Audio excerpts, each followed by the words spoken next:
Good evening, everyone. It is 7:35. We're going to start with the pledge and then we'll go into our meeting. I pledge allegiance to the flag of the United States of America and to the republic for which it stands, one nation under God, indivisible, and liberty and justice for all. I will take the roll. Trustee White, Present. trustee Kazada, Present. trustee Fritchie, Present. deputy mayor Lopez. Present. And Mayor Levin. Present. We have two resolutions on the special meeting tonight. First is resolution approving 2024 cabaret license for Grace Hall, 7 Old Albany Post Road, Ossining, New York. Whereas pursuant to chapters 100 and 171 of the Code of the Village of Ossining, the authorized representative of the business Grace Hall, 7 Old Albany Post Road, Ossining, New York, presented an application to the village clerk as licensing officer for a cabaret license for live music, including DJs.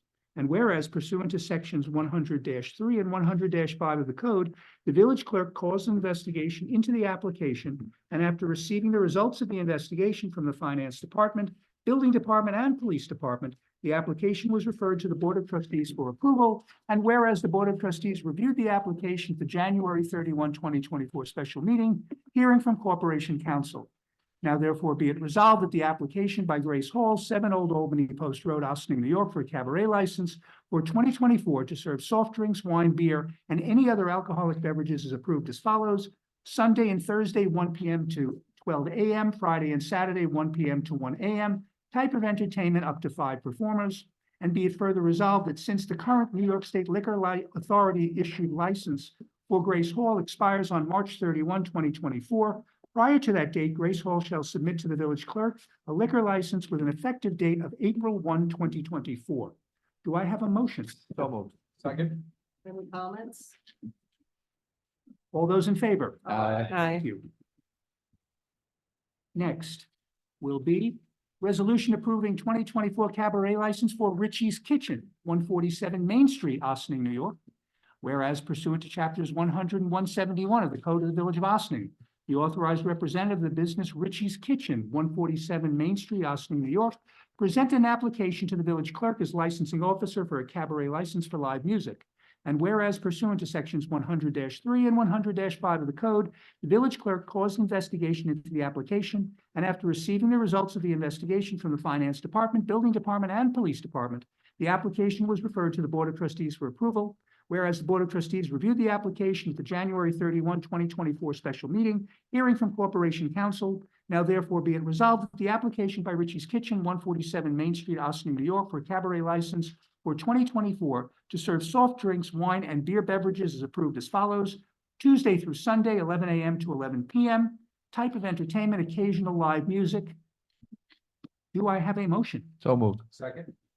Any comments? I have one. Usually 11 a.m. is on the early side. Is there? It a actually reason should for be that? noon. My apologies. So Oh, we can okay. correct that. So that's so corrected. It would be Tuesday through Saturday, noon to 10 p.m. So moved as corrected. Second. All in favor? Aye. Aye. Thank you. Do I have a motion to adjourn to work session? So moved. Second. All in favor? Aye. Thank you, sir.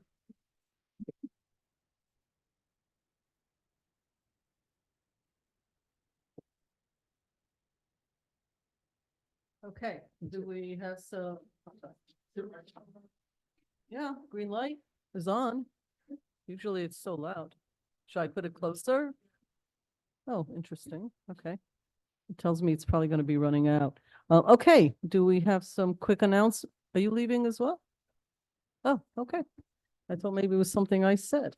Have a good evening. So do we have any announcement? I think I have one on my right here. Yeah, I have one. This week, Friday, Black History Month,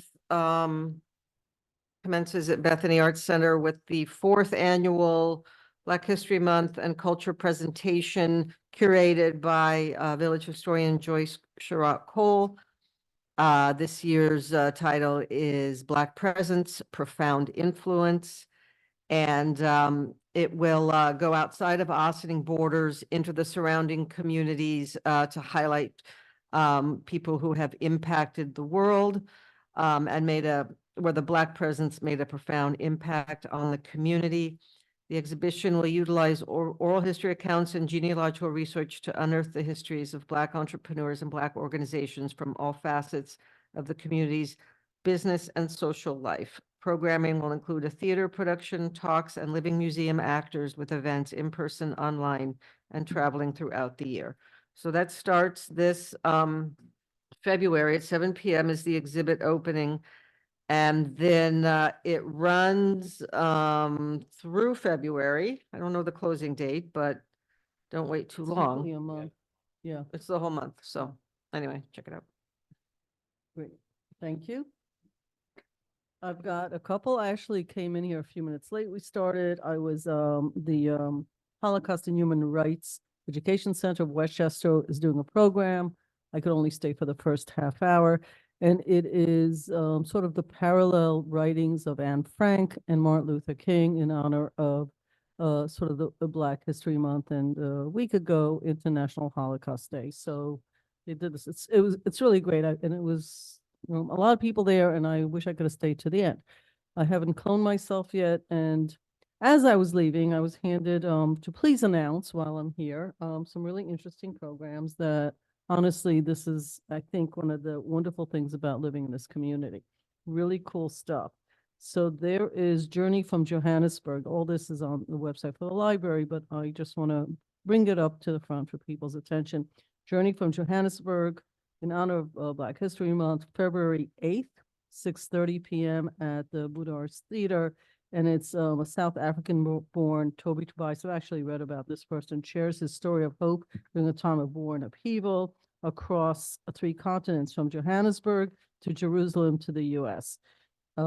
Should be sort of fascinating. Where else do you get to see that as well? There are discussions at the fireplace. I love the fireplace in the library. My father used to spend many, many hours there. Ossining Reflections, letter written by residents with Joyce Sherrock Cole, our historian, February 28th. And Ossining Street Names. I don't know if Dana has ever seen this or heard it, but a story about who the streets are named after with Carolyn Curvin, who on March 13th, 7 p.m. So I just thought that was sort of cool information that our library is doing. And obviously they do lots and lots of stuff. I also really did get to enjoy watching. If you ever want to just enjoy this community, there is chess tonight at the library. It is so much fun to see, 8-year-old guys like beating 65-year-old men at chess, if you ever want to enjoy that site. And it really is such a diverse group of people, men and women, young and all ages. I could have sat there all night, but I had to come here. So I'm hoping this meeting is just as much fun as that was. It's really great use of the library. It's a wonderful thing to do and a wonderful thing to join if you're interested in chess. So unless anybody else has anything, fabulous. We're going to get started with which I know is going to be an exciting and interesting meeting. Village Manager, you are on. Good evening, everyone. It is going to be exciting, and we can invite everybody to play chess after we wrap up if you'd like. But first up, we have Valerie Monastra here, our planning consultant from Nelson Pope Voorhees. And Valerie is going to have a few topics for discussion tonight, and I hope you've all enjoyed the reading that we sent you over the weekend. The first item is an issue that we've talked about fair bit over the past year or so. And we have some recommendations for the Secor Water Street District rezoning or zoning. So if you would like to start, Valerie? Sure. So thank you. I think with all of tonight's topics, a lot of this is sort of bringing some options and some discussion to the board, and then ultimately next steps, and then we'll come back with more details or drafts of any particular zoning changes or new regulations. So in the past, I've attended to a prior work session where we talked a little bit about Station Plaza North and that zoning district and some of the concerns that the village board as well as a number of community members have raised over the years with the requirement that right now the zoning requires that you have to have commercial use on the first floor and you cannot have, and if you're going to have residential, it has to be above the first floor. And so in looking at the existing conditions that are there within the Station Plaza North zoning district, which I provided to you in a table, you can see that you have a combination between 2 families, 3 families, single families, as well as small multifamily apartment units. And so what I am suggesting, especially because of the timeliness of, there are a couple potential properties that are either for sale or, potential developers are looking at potentially redeveloping that area. And then along with some work that we'll be doing along with Station Plaza as part of the DRI funding. I'm suggesting maybe that the board might want to consider expanding some of the uses that are allowed within that district to, I guess, basically better reflect the existing uses that are there. So that would include multifamily buildings, single-family attached housing, 2-family housing, as well as single-family detached housing, which would be more like your townhomes. If the board is interested in moving forward with this sort of concept, what I would recommend is that you would have like almost a sliding scale in terms of your overall square footage for the different housing types. So you wouldn't necessarily, so for example, like a single family or 2-family home would be, you would require like a 3,500 square foot lot, where if you were looking at more of like a townhome scenario, it would be, you could have a smaller lot. And this would allow for, as you probably already know, that a lot of the properties there vary in size. And so this would allow for some flexibility in terms of the types of units that would be able to be put in there, as well as depending upon the property size. So that gave some flexibility for the developers as well. I also, when we looked at this particular zoning district, what we also saw was that, the percent of building coverage was not as high as you are technically allowed right now under that current zoning. So what we would recommend, if the board is interested in moving forward, that we come back with you with also some of those elements adjusted as well to better reflect what's there in that zoning district. Remind me where the district, not where, but the borders of that district? Sure. Yeah, so I don't. Yeah, Thank so it's basically, yes, and a little bit of the Station Plaza area. But it goes this way, right? Mm-hmm. Yeah, I don't understand this one. That's a, No, this is right. just. Right, just and this side. what's this actually? Nothing real, right? And it doesn't go all the way to 30 water, it just goes. No, it does not. Right, and it, Jamie, can you put up on Google? Oh, you've got it, Way- yeah. Sorry. I'm sorry, can you Jamie, speak into the would you microphone? mind putting the Google map on the screen for us, please? Sure. Secor in Main, I apologize. Can you say that one more time?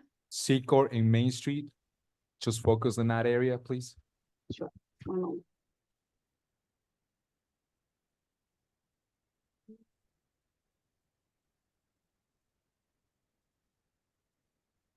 Okay, let's see. Can you see? Yep. Yeah. Can you zoom in and put put the aerial view instead of that one, if you don't mind? Oh, I can.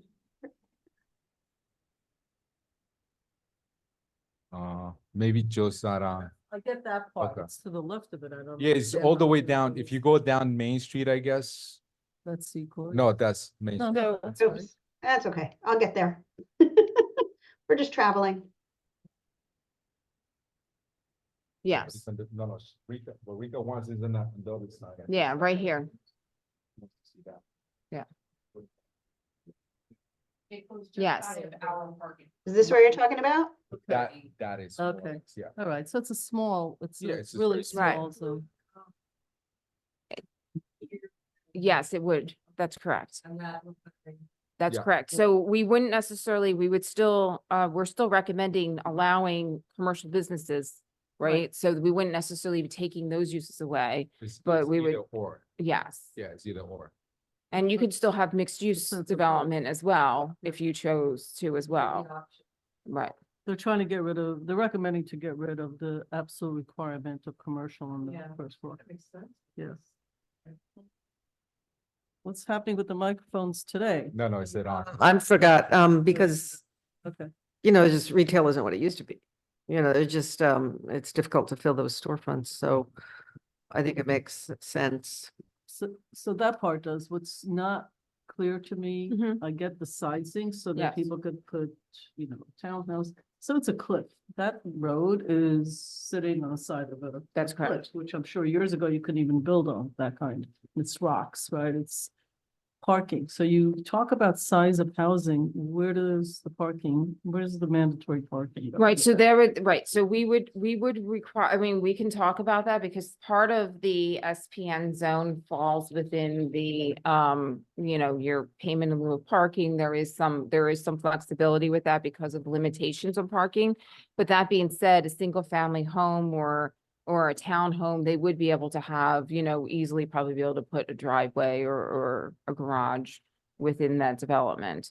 In terms of, we are recommending to have like a reduced, technically there is the way the current zoning is, it's like if you can fit within whatever you can build within that property, it doesn't limit necessarily your density. And what we are proposing for this is instead of saying specifically so many dwelling units per acre, it would be more of that each multifamily house, 3 or more dwelling units would be 1,000 square feet per dwelling unit. So basically the size of the property would limit the number of dwelling units that you would be able to have.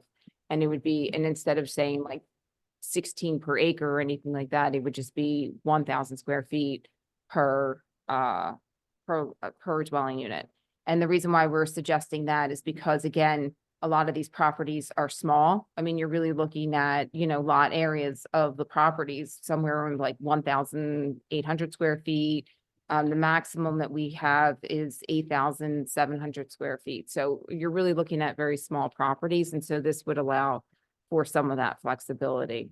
And then you might have a developer that decides to combine a few properties, but again, it wouldn't necessarily be a large scale multifamily development.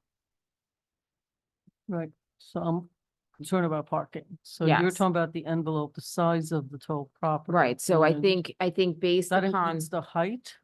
so the heights, we would come back with you with some options for heights as well. And then also in terms of the parking, my point is that if we reduce the total building coverage, right? So right now I think it's 100% impervious coverage, 80% building coverage. If we reduce the amount of building coverage, that would allow for some parking to be able to be accommodated. So parcel. Right, it might not necessarily cover everything. Isn't there a commuter lot on Water Street that we talk about enlarging, right? No, we don't talk No. about it. The village manager has suggested it. The board has agreed to it.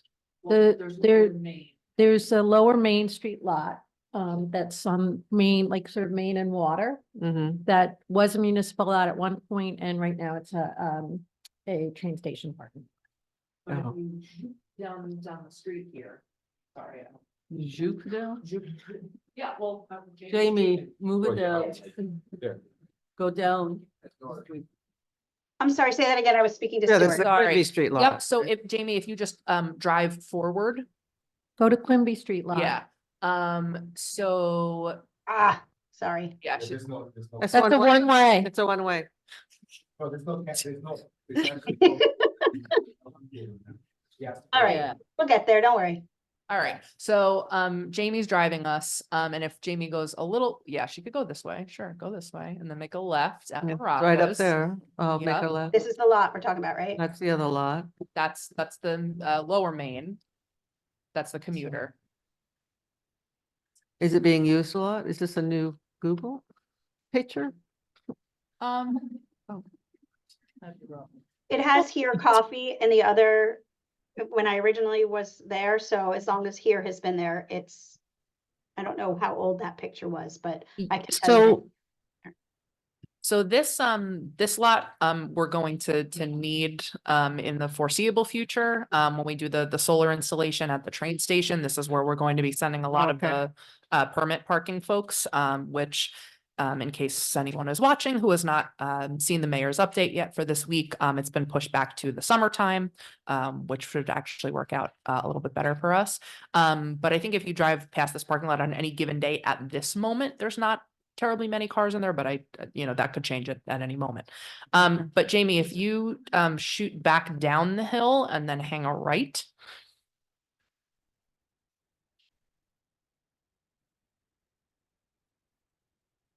Yeah, I'm getting vertigo. Oh, I'm dizzy. To the left is part of the SPN zone, so not this parking lot. This parking lot is just on the edge of it. But this is Quimby East, which right now is used as a per day commuter lot. Yeah, I think we said this is right past the border of SPN, right? Yeah. Yeah, not that. Okay. Does anybody have any other questions? I mean, I have mine, but I don't want to just focus on this. I mean, I like the idea. I really am not prone to approve anything without parking being included. Every house now seems to start with, there's only 1 or 2 cars because it's so small. And then it's 4 to 6 cars and there's no linear footage there and it's a hill. Walking from there on a rainy day up a hill is not, or with a child is, and in the dark in the winter, it's just not a reasonable, it's not a flat area. So I like the idea very much. Parking has to be somehow forced into this conversation.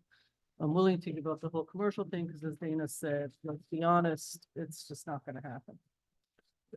And we're not planning for today and what the parking lot looks like. We're planning for the next 10 to 20 years. Danny, I think you wanted to say something? Yeah, I know, it's just, I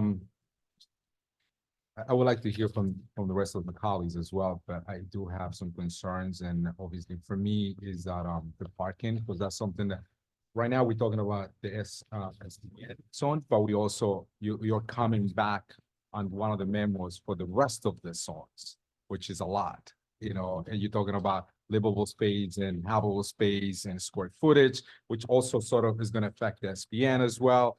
So It's okay. part of my concern, and I know, and I don't know, if I can behalf of the mayor, but one thing that we have talked about in regards to parking is, yeah, we're changing this, we're modifying, but yeah, still, I'm counting half a car. I'm still counting, a car per unit, and we're not fixing that. We're changing everything else, but parking staying the same. So unless I see something that happens with parking, I wouldn't want to be in favor, like actually moving forward, or at least my support to move forward any of this stuff in here.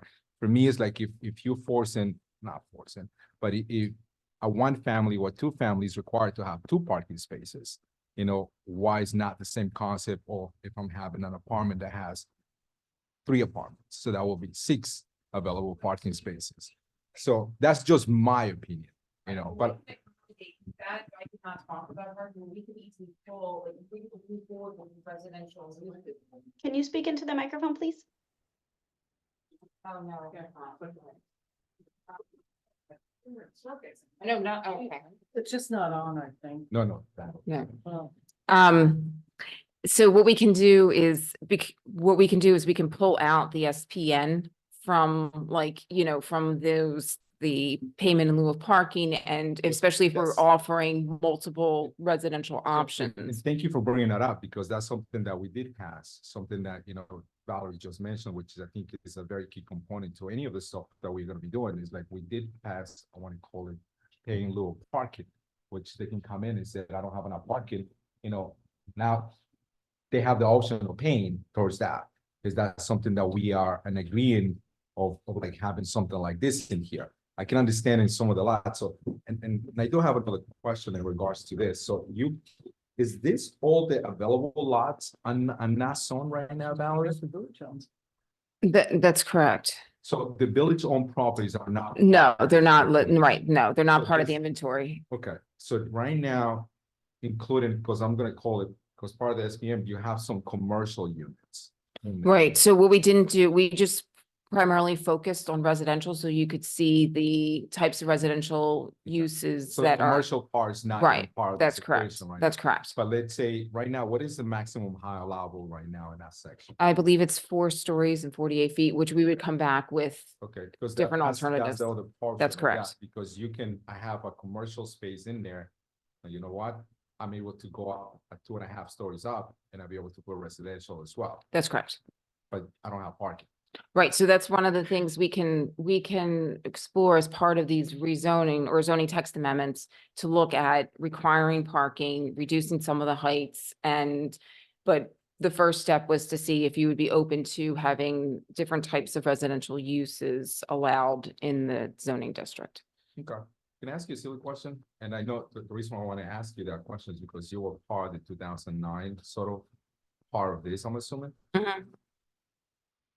What was the, maybe, I don't know if you recall this, but what was the reasoning of putting part of the SPN zone, take it away from the PW zone itself? I think because the PWB had larger properties, if I recall, and the SPN has small properties. But And there's a big clump of residential, part of, that they actually have some sort of mix use, or you have commercial on Right. top, you have residential on top. So it's like you're basing that, again, I'm just asking, it's not, nothing crazy, but that was based on the square footage of the lot itself. a lot of it was looked at that point as opposed to uses. Gotcha, okay, all right. Thank you.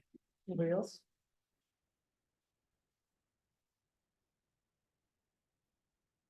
Thank you.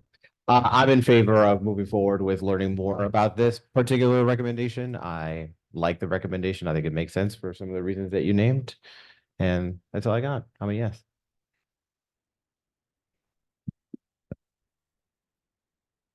How would this, you remember we had on Water Street, on an empty lot, there was a project ended up not happening, but Yes. would this affect size and height and all that? So ultimately, we'll come back to you on the heights, but in terms of are you talking about like 14 Water Street? Mhm. So that particular project wanted, I think the community wanted to see it as residential and potentially like 1, 2, or 3 family residential, and this would allow that to take place. The zoning allowed for a building of that. What we're This proposing proposed would zoning. allow for that concept, right?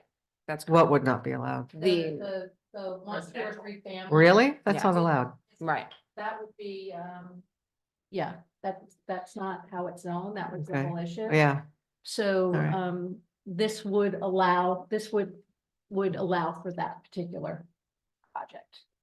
would allow, on Secor Road, for example, up there, a town, connected yeah, buildings? yes, well, that's what we're suggesting, that you could potentially have like townhomes.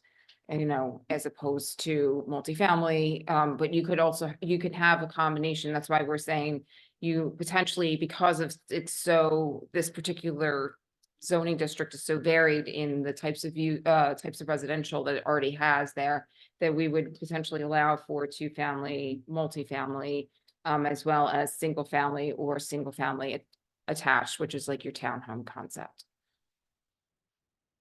And there's village owned, it's a little bit of village owned land in there, but that's not, we wouldn't sell that. We're not thinking about, Right, that, right Doing now, that's anything with not part that. of the, right, proposal.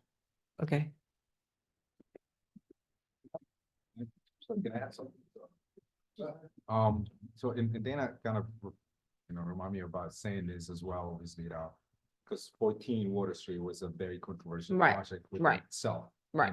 Unfortunately, it did not happen. It did not go through. But as you say, if we pass this or modify this, that is a potential that something like that could happen. That's correct. So my recollection by watching the planning board meetings and some of the zoning board meetings that they were going in front of it, the neighborhood was not in favor of a project like this, They were not in favor of a mixed use project. like this. So now, exactly, a mixed use. Right. Like this, like this meeting 14 Water Street. So, but now we're seeing that it will be okay for future projects to go in front of that. So, My no, wait, just, I want to clarify. modifying some with. When I say mixed use, the commercial with residential on top, they were okay. They wanted residential only building. Correct. Okay. And they wanted to have a little bit more, not a look like a building, but more like a house. It was a lot of Right. that still back and forth. So my concern, if we're gonna be looking at this, which I think in concept sounds fantastic, I think. But, we're making a decision that will affect the neighborhood that at the beginning was not in favor of a lot of the stuff in here. So if we say that to Valerie, be like, go ahead, move forward with this, we sort of going against of what the neighborhood came out and they were upset about. Actually, yeah, no, yeah. So my concern will be if we're moving forward, I think this has to be a communication with the neighborhood Yeah. itself. So we can actually address some of these issues. I Right. don't want to go forward, move something along those lines with this without their input. Yeah, no, For me, absolutely. It will be unfair for Right. the community for us to be like, you know what? Yeah, it didn't happen. Now we're gonna change it. It could happen now. So I don't want to go through that. I want to make sure we have the input. I want to make sure there's communications with the neighborhood itself. Look, if we have to go knock door by door in front of them and have a discussion, I'm okay with that, but it needs to be a process. So I think the process is right. I think what they're doing here, Manny, is actually in response to the community involvement and what they wanted. There were three things that were problematic. There's no way anybody can actually develop that in a reasonable way with commerce. They just can't, nobody can.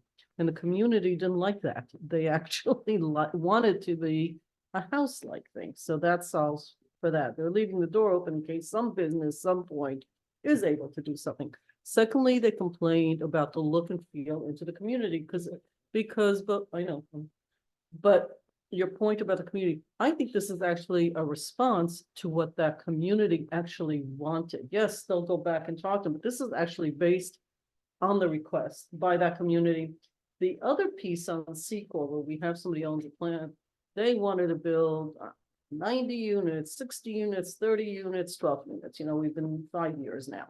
That ain't happening because in fact, that same community asked that it not be done that way. So I actually feel to your point, I would be shocked if they weren't actually quite happy in that community for the folks that have lived there, because this is actually a response to the community's input into what should be done. And that is why I bring up parking, because they did complain that they don't have parking themselves for all these years. Right.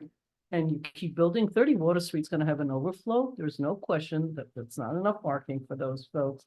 They're gonna come there. And you've got, other things happening down there, good things. And they said, good things. We're happy that you're paying attention. That said, we don't even have room to park our own cars. That is why parking to me is a must-have. However you get there, nobody says that we have to build tons of housing. Right. For the appropriate amount, and they, I think, are reacting actually to the community, not to the developers' requirements, not that, but actually the community. So I just want to point out where this actually is addressed. I agree. And something that also I was remembering is, I mean, maybe if it was there or not, or was part of the zoning code modifications or clarifications that we're working on it. Joe, you probably remember this better than I do. Probably with Stuart too. The basement, the classification. There was something about a basement and the classification of the basement. And because I know they wanted to put some sort of workshop. And I can't remember what exactly they wanted to do in the basement, but are we going to be addressing that portion in here, or we addressing that in the other stuff that we are working on it as well? And the other stuff we recommend, we have a different definition to a basement, right? So we modified the definition of a So basement. I will fix the problem that we're having on this particular, I'm talking about 14 Water Street. So is that going to fix that problem? So there's no confusion or misinterpretation of the code itself? I think that's what you're saying, to address that, because that was a question about what's considered a story. Correct. And when you look at the definition for story, it takes you to basement. And then it gives you the parameters that it has to be a certain height and a certain number of percentage of the floor to be considered a story. So the issue there was because you have all those slopes on one side of the building, you end up with almost no story, you see, but on the other side, you're seeing a full story. But that's gonna clarify what we're doing right now, maybe not be part of the SPM, but part of the clarifications that we're doing for the wording that we have, the zoning change Yeah. itself, that's gonna be addressed in that. So Yeah. there's no confusion in the future for any other developer coming into maybe this area or any other area. Right, because I think I think part of the confusion before was that the definition of basement was different than the New York State Building Code. And so I think we're gonna align everything so that there wouldn't be confusion in terms of that. So do you have enough from us to go forward? No, I'm good. No, Bob said he didn't have any. It's not, everybody's, Well, you said you didn't have, do you have questions? oh, you guys asked all my questions. Oh, so then you So don't. that's have not any. gonna last. Okay, well, you can go first next time. No, it's okay. Do you have next? clear Yes, yes, steps? and what we'll Are you do for understanding it? Yeah, Okay. so for next steps, we'll start working on some drafts and then we'll also talk a little bit about some community outreach that we can do for that community as well. Great, that'll Okay. be fabulous, thank Okay, you. great.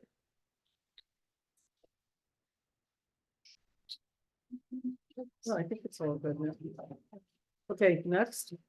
All right, I think next we have, you quite lost my agenda in these pile of papers, but I believe next up we have, Maddie has worked with, Joe and, Valerie's weighed in on, and Stuart, of course, but we've been working on a lot of different things in the building department over the past, couple of years. And now that we're more fully staffed, we want to move ahead on some things. Some things we're going to update you on what we're actually doing. And then some things do require some prioritization and authorization from the Board of Trustees. So I will let Maddie take you through the building and planning work plan. Right, and this is all these attachments that were sent, is this the conglomeration of that? Yes, good evening. So, oh, this is You're probably okay. why this isn't getting used. I understand now. It's a collaboration of the memo that Maddie sent, but the other things Valerie will be talking about separately. Yep. Got it. So good evening again, Board, Mayor, thank you.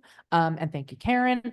So we're going to take you through the Prezi, which mirrors precisely the memo that the board received, that's called work plan.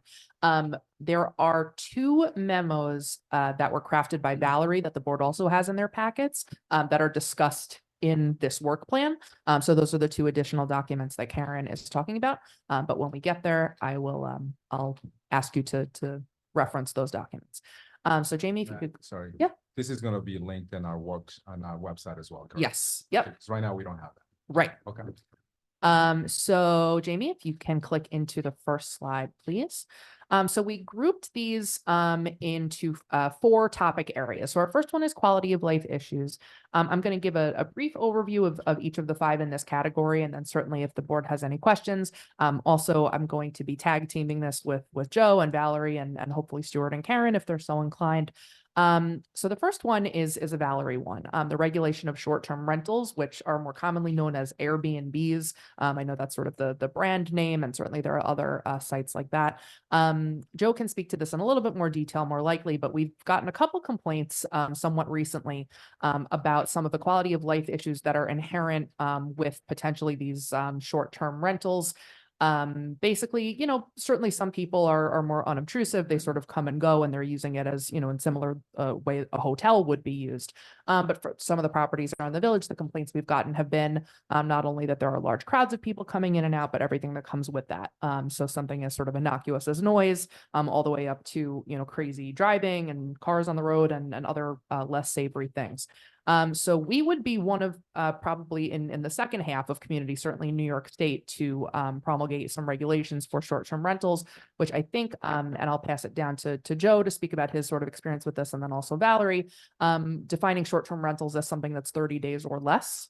So basically it wouldn't be like if you're leasing an apartment for a short term, if you're on a work assignment, but something that really is more in line with an Airbnb. So Joe, if you don't have anything specific to say, I'll ask that you pass it to Valerie.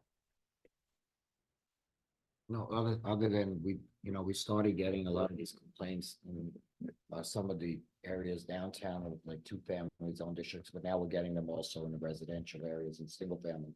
With a single family home, it's not even that, they're renting a short-term apartment, but they're renting the entire home in a single family zone district. So it's expanding.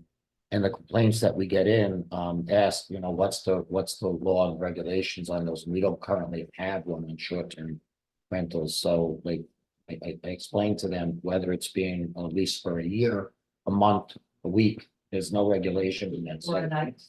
Or a night, that, unfortunately, unless there's some other property maintenance or other issue of overcrowding, that your complaint is just the fact that it's a short-term rental is a complaint that we can deal with it.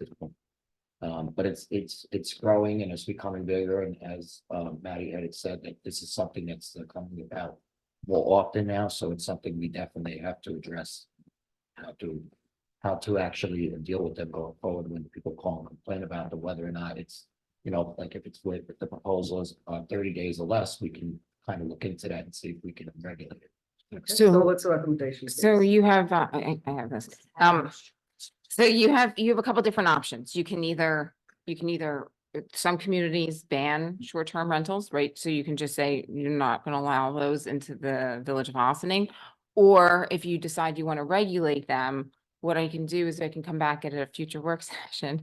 That there are a number of different decisions that the village would need to make. I mean, there's different types of registrations, there's different types of requirements, there's different types of what types of, zoning districts you want to allow it in, what types, homes would you allow it in? And so I have we've worked with a couple different communities on short-term rentals, and I have a nice little matrix of like the different options and different choices that the village board would have, and then we can have that as a future work session discussion.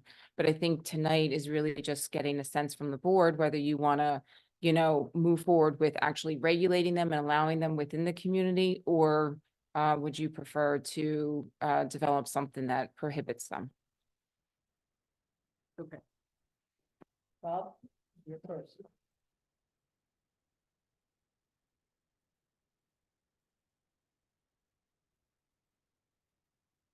Well, I'll be honest, I really haven't put that much thought into these short terms. So I'd like to hear what my other colleagues say, and then, yeah. Annie? What other communities have you worked on these regulations? Well, there's a lot of, we actually worked on a number of rural communities, because as you can imagine, especially when you start moving further out of the area, there's been a huge push for Airbnbs, and so we've worked with communities in like Saugerties, Mamakating, Hurley, so. Working in Westchester? In Westchester, no, we have not worked in specific communities in Westchester and Airbnbs. Yes, they do have a big issue. Well, that's the thing. A lot of the communities, especially, that's where it really started. And that's where, that's why we've had a number of, we have a number of communities that we worked with. And that's how we developed like more or less this matrix, because of the fact that they really started in the more rural communities first, and then it has really trickled down to Westchester communities now at this point. Yeah, and I think that's sort of the reason why I was asking, because I haven't seen anything. At least when I looked at it, I didn't see any regulations here in Westchester, more or less. Right. So that would be my concern in regards to that. The only closest one thing, New York, this area, I found in New York City. In Right, New York City what has, it is, right, They have a registration. they do. Have a long way for you to even qualify, and there's all these rules that you have to qualify with this process itself. It's a whole long process. It's Right. like, last time I checked, it was like 9,000 waiting lists or whatever. number Right, it so was. no, right, that- so that, but I think New York City's issue, their concern was dealing with the hotels, Correct. right? So there was a whole industry kind of organization and negotiation associated with that program. It was a whole in- thing that was happening. Right.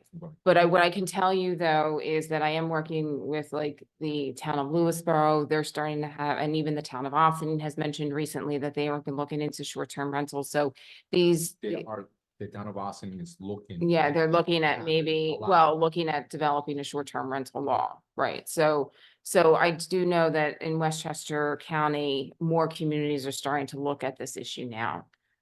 So I just want to correct the language. Communities are looking at laws because they don't want to have short-term rentals.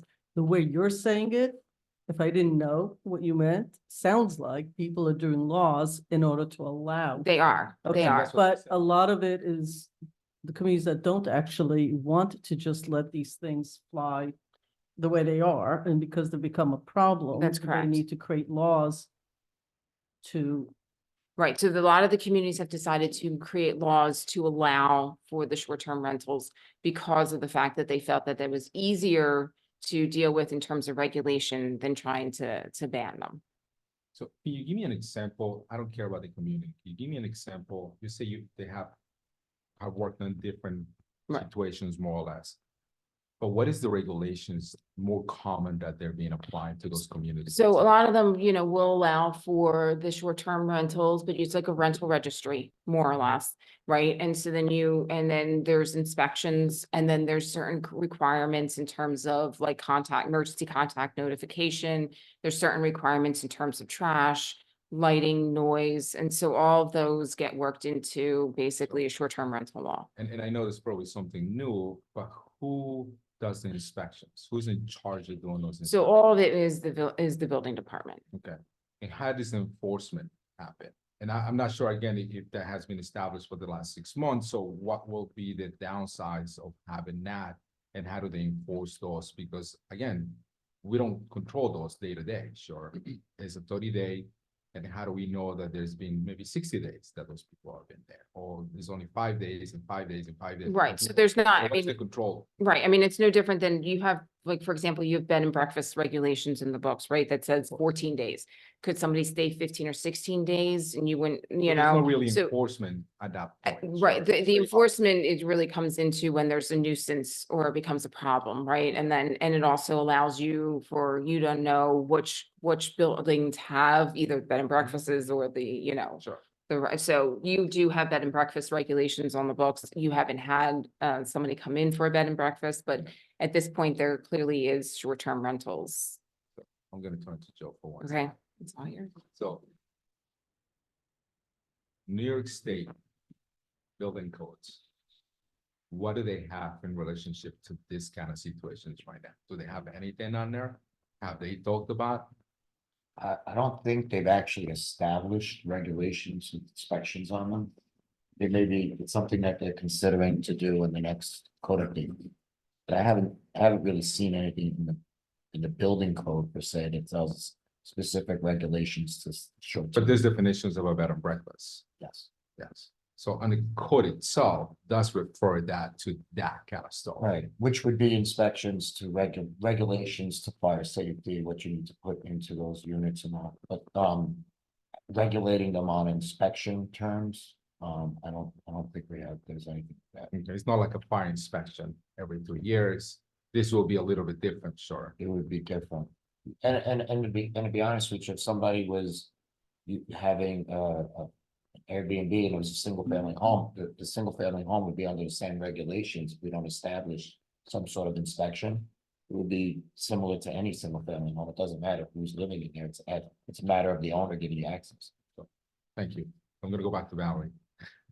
So the regulations that you've been working on it, what is the inspection process? Is it every 30 days, every 60 days, twice a Well, year? right, What is the once well, a it depends year? on the permits. Sometimes they have like permits that have to get renewed annually.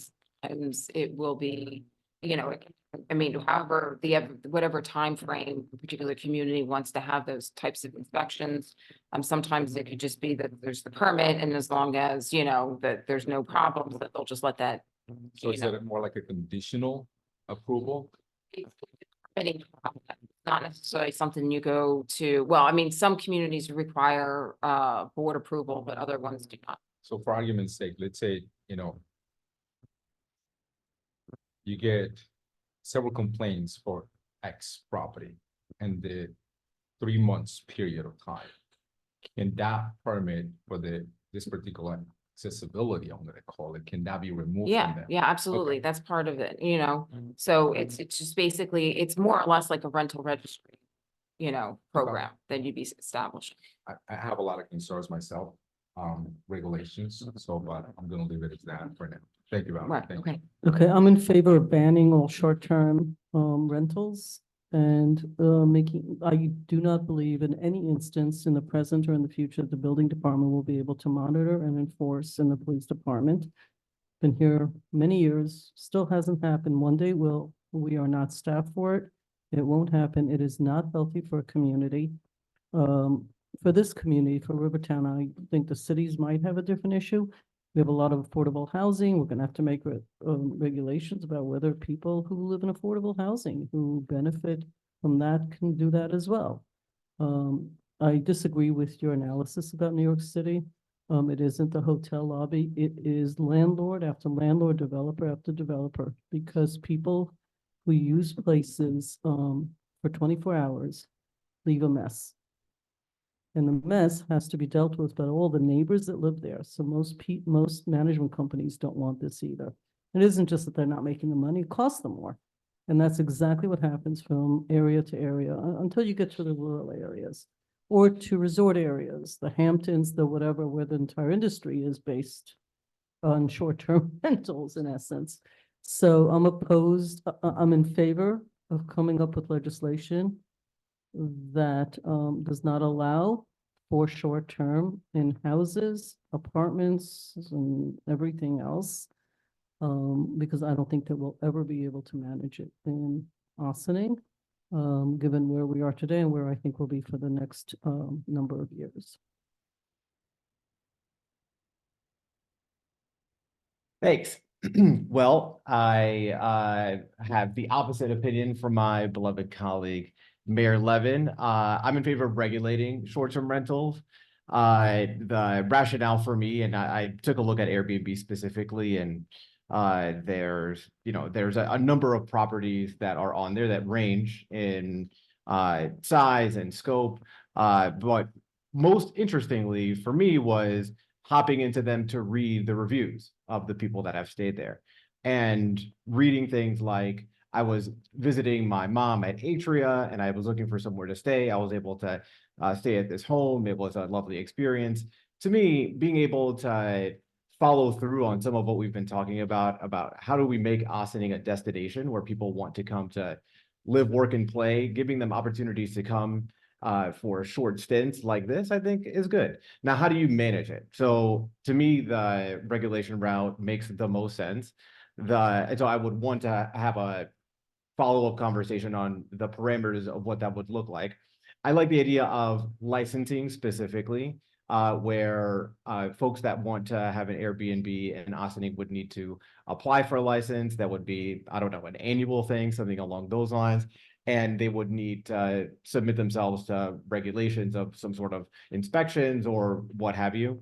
I like the idea of having a manner for neighbors to be able to report issues. So similar to what the chief has talked about having a kind of traffic email address, that if you have a traffic issue, email this email address and it'll get directed to the right people. Similarly, instead of trying to navigate the building department or whatever, to say, do you have an issue with the short-term rental? This is the place where you go and you can submit complaints. And then because people are getting licensed, there's a way to have a stick that goes along with it.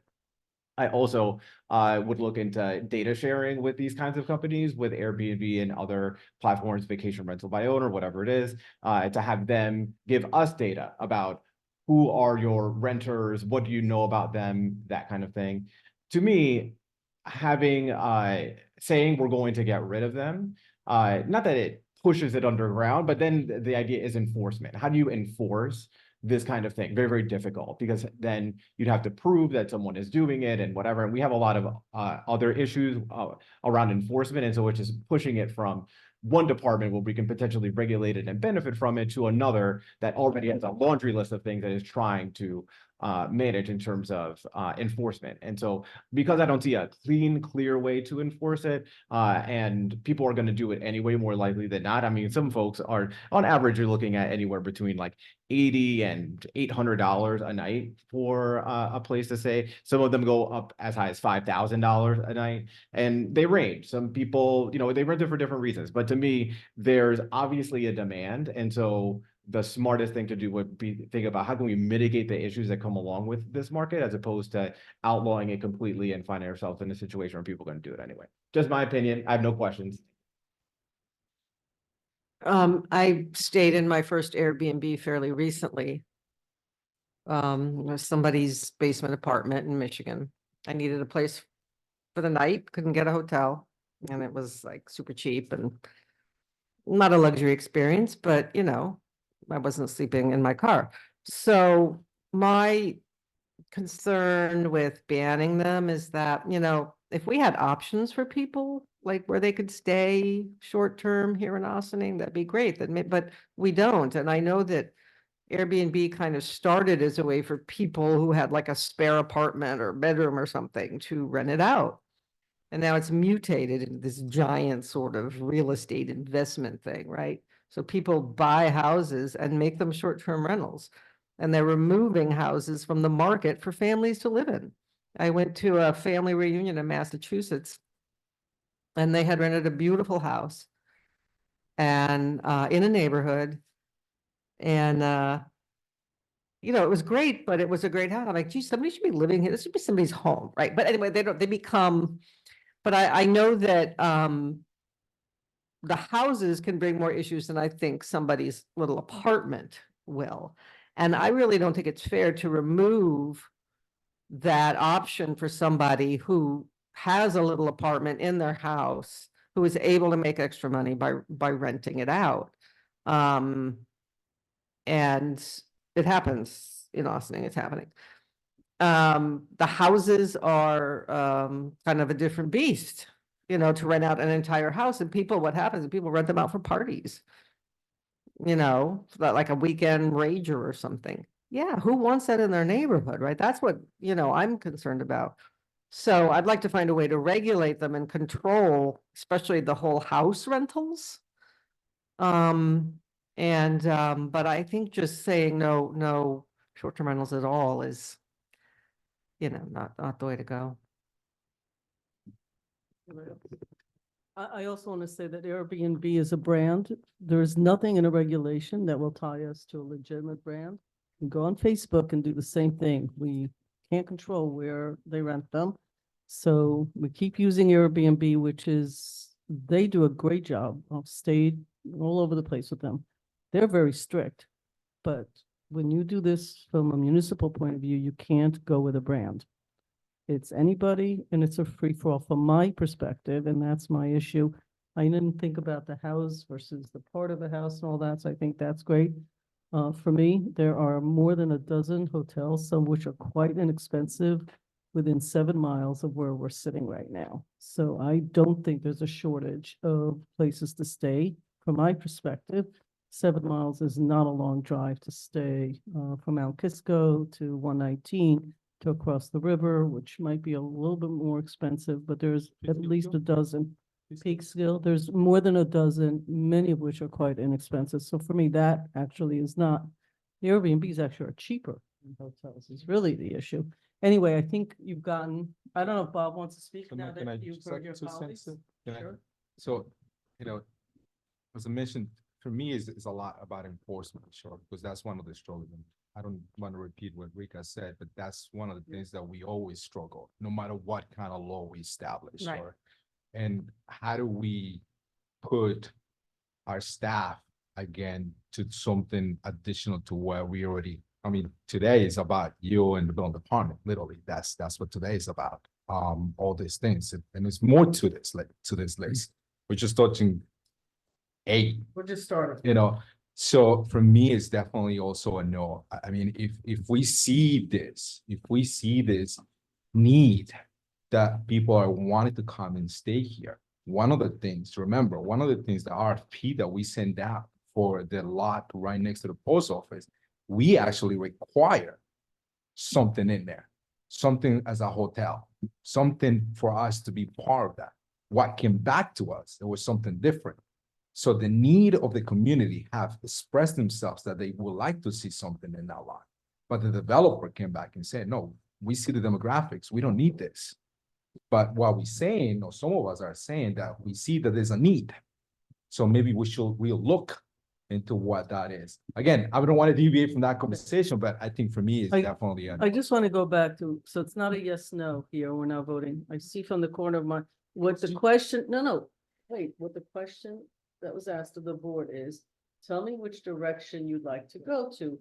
regulate, no regulate, not really, what she was asking, I'm sorry, I shouldn't say she, what is being asked of the sport is, do you want to regulate towards no short term on one end, all the way to yes, and then what would that look like? So a couple of people saying, I'd like sort of towards a yes and what that would look like. You're getting the idea that we want it very contrite in a sense, like very tight. I know Bob's gonna say a few words. So I don't know if it's a yes, no more than like, we're going to, we definitely need regulation, so that's a yes, because that's what we don't have them now.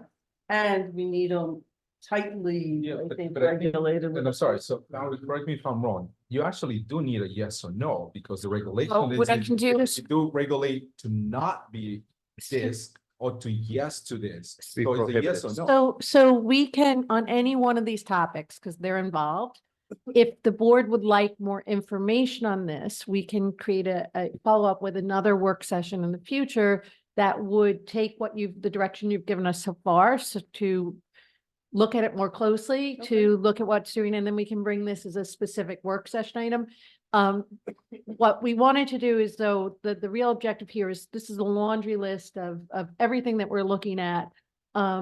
This may or may not be our most pressing issue. I will tell you, we are starting to get calls on this. So this is an issue we'd like to get a little bit ahead of. Right. As we go through this, you'll see it ranges the types of issues we have here. We're only on bullet one, Right, one of three. right. Yeah, so You wanna we, go? but this one, I think that based on the board and Bob, Bob? please go ahead and Go ahead. Yeah, just very good points from the other end of the table here.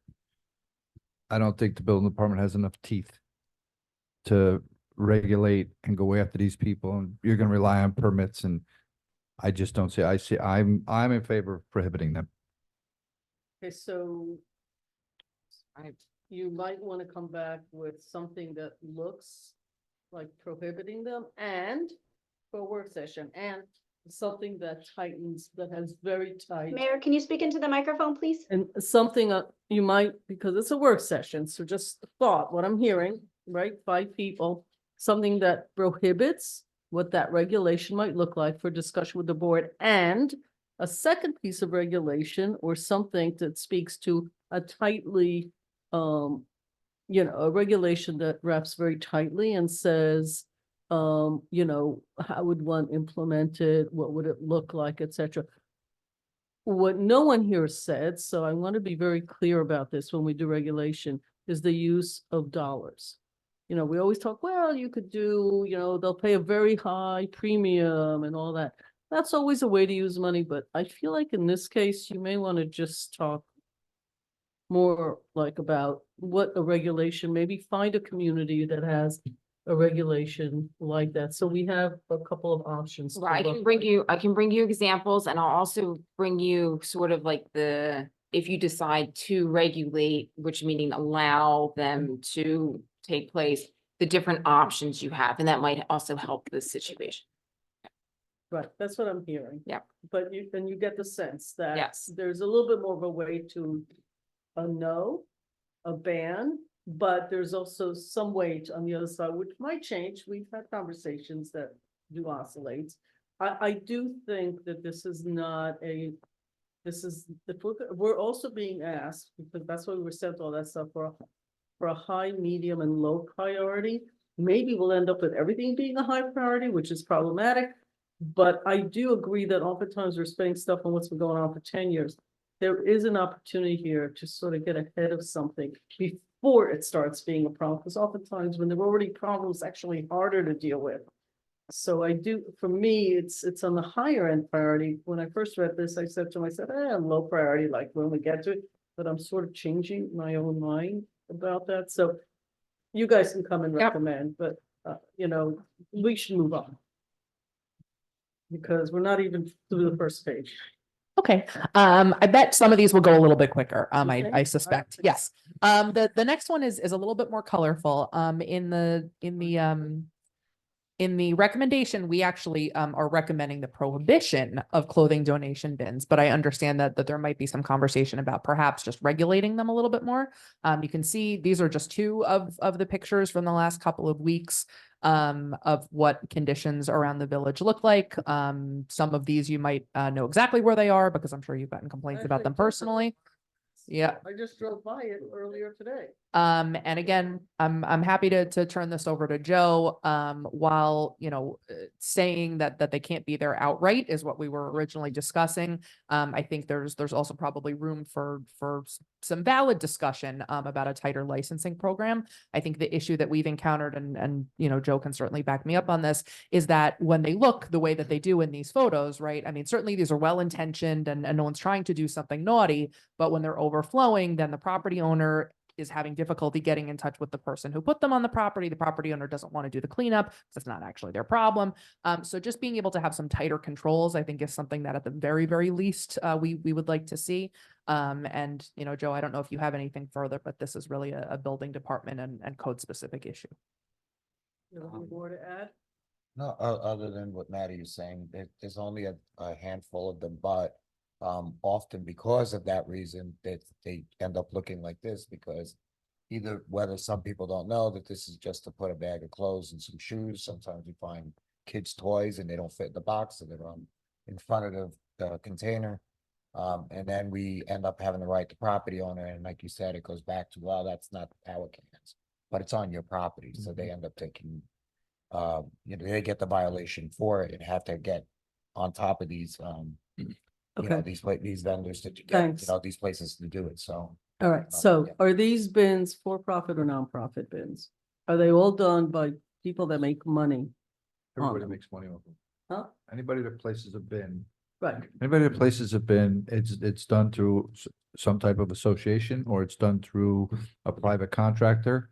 And the property owner, I'm gonna presume that this property owner, and I don't, the statement that it's not the property owner's problem, it absolutely 100% is the property of the property owner, because they allowed it to be on their property.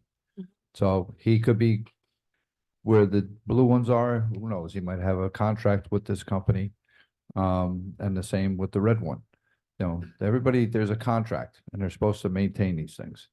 So I'm for putting regulations on it. I'm not for prohibiting. so putting regulation but not prohibiting. Correct. Okay. So, Manny? So if we were to do regulations on this, what does that look like? Because I don't remember seeing this on the building before. I mean, this falls on the property maintenance also, but nothing specific on the building code that says, you're allowed to have this, because part of this, for what I see, at least on one of them, I think, you're taking parking spaces out of the store. So now it's affecting the sidewalk. So to me, that is not just, oh yeah, we have a license agreement, or we allow you to have this and you follow this, but now you're modifying your site plan unless you have an area very specific where you can put this kind of stuff. So, but what does the regulation look like, if anything? That's a really good point. I know the Corporation Council had shared, when we first started discussing this, some legislation from neighboring communities. So if the board is inclined, I don't have an answer for that exact question, but if the board is inclined to look into this further, we can certainly dive a little bit deeper. I thought it was a great question. Yeah, because I hadn't thought about the site plan implications. It's a very good point. I'm just sort of thinking about, there's one in particular that I drive past just about every day at this point, and it's just growing. It's sort of just continuing to Basically, produce. These are attractive nuisances in the village. So are there any examples of ones in the village that are not overflowing do you guys have seen? What? Arcadia? That They are got rid of well theirs. maintained? Yeah, no. I thought they got rid of theirs. No, they removed them, put them back. What they did in there, they actually have cameras. Oh, okay. So they have cameras to control. Manny, can you please speak into the microphone? Yes. And every time I go there, it's literally one of the best areas that I have seen. I mean, it's a shame that CVS Oh, God. is a mess. And obviously that gas station is a mess. But that one, an Arcadian has become, for me, better than what it used to be, because they didn't remove them. At some point, we didn't even have any.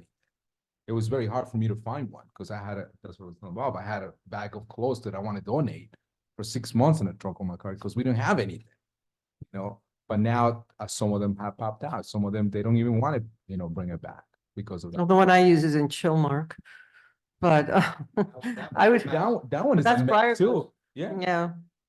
But I mean, I use these things, but they can't, maybe we can regulate where on a property they go. I mean, I know the one on Hot South Highland is, it's just an eyesore, But you brought up a good point, Dana. The one in Showmark, they took parking spaces out of it. Mhm, So just saying, they did. Yeah.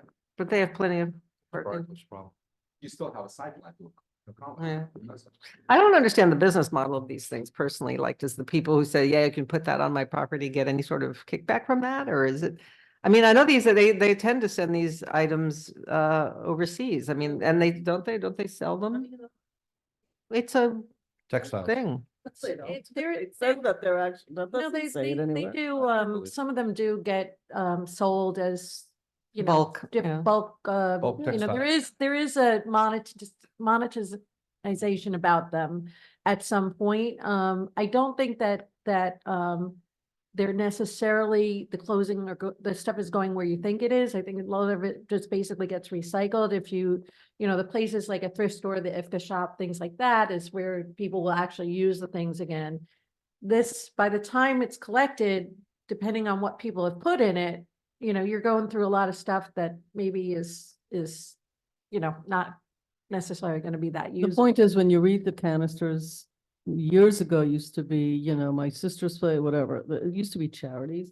That hasn't been the case in years. And it Yeah. actually doesn't say where it goes. There's nothing No, on here that isn't. says where any of these things go. Therefore, they could be going to great places, to who knows where, whatever. Yeah. Yeah, I want to get through it. for sure. I am for getting rid of them completely.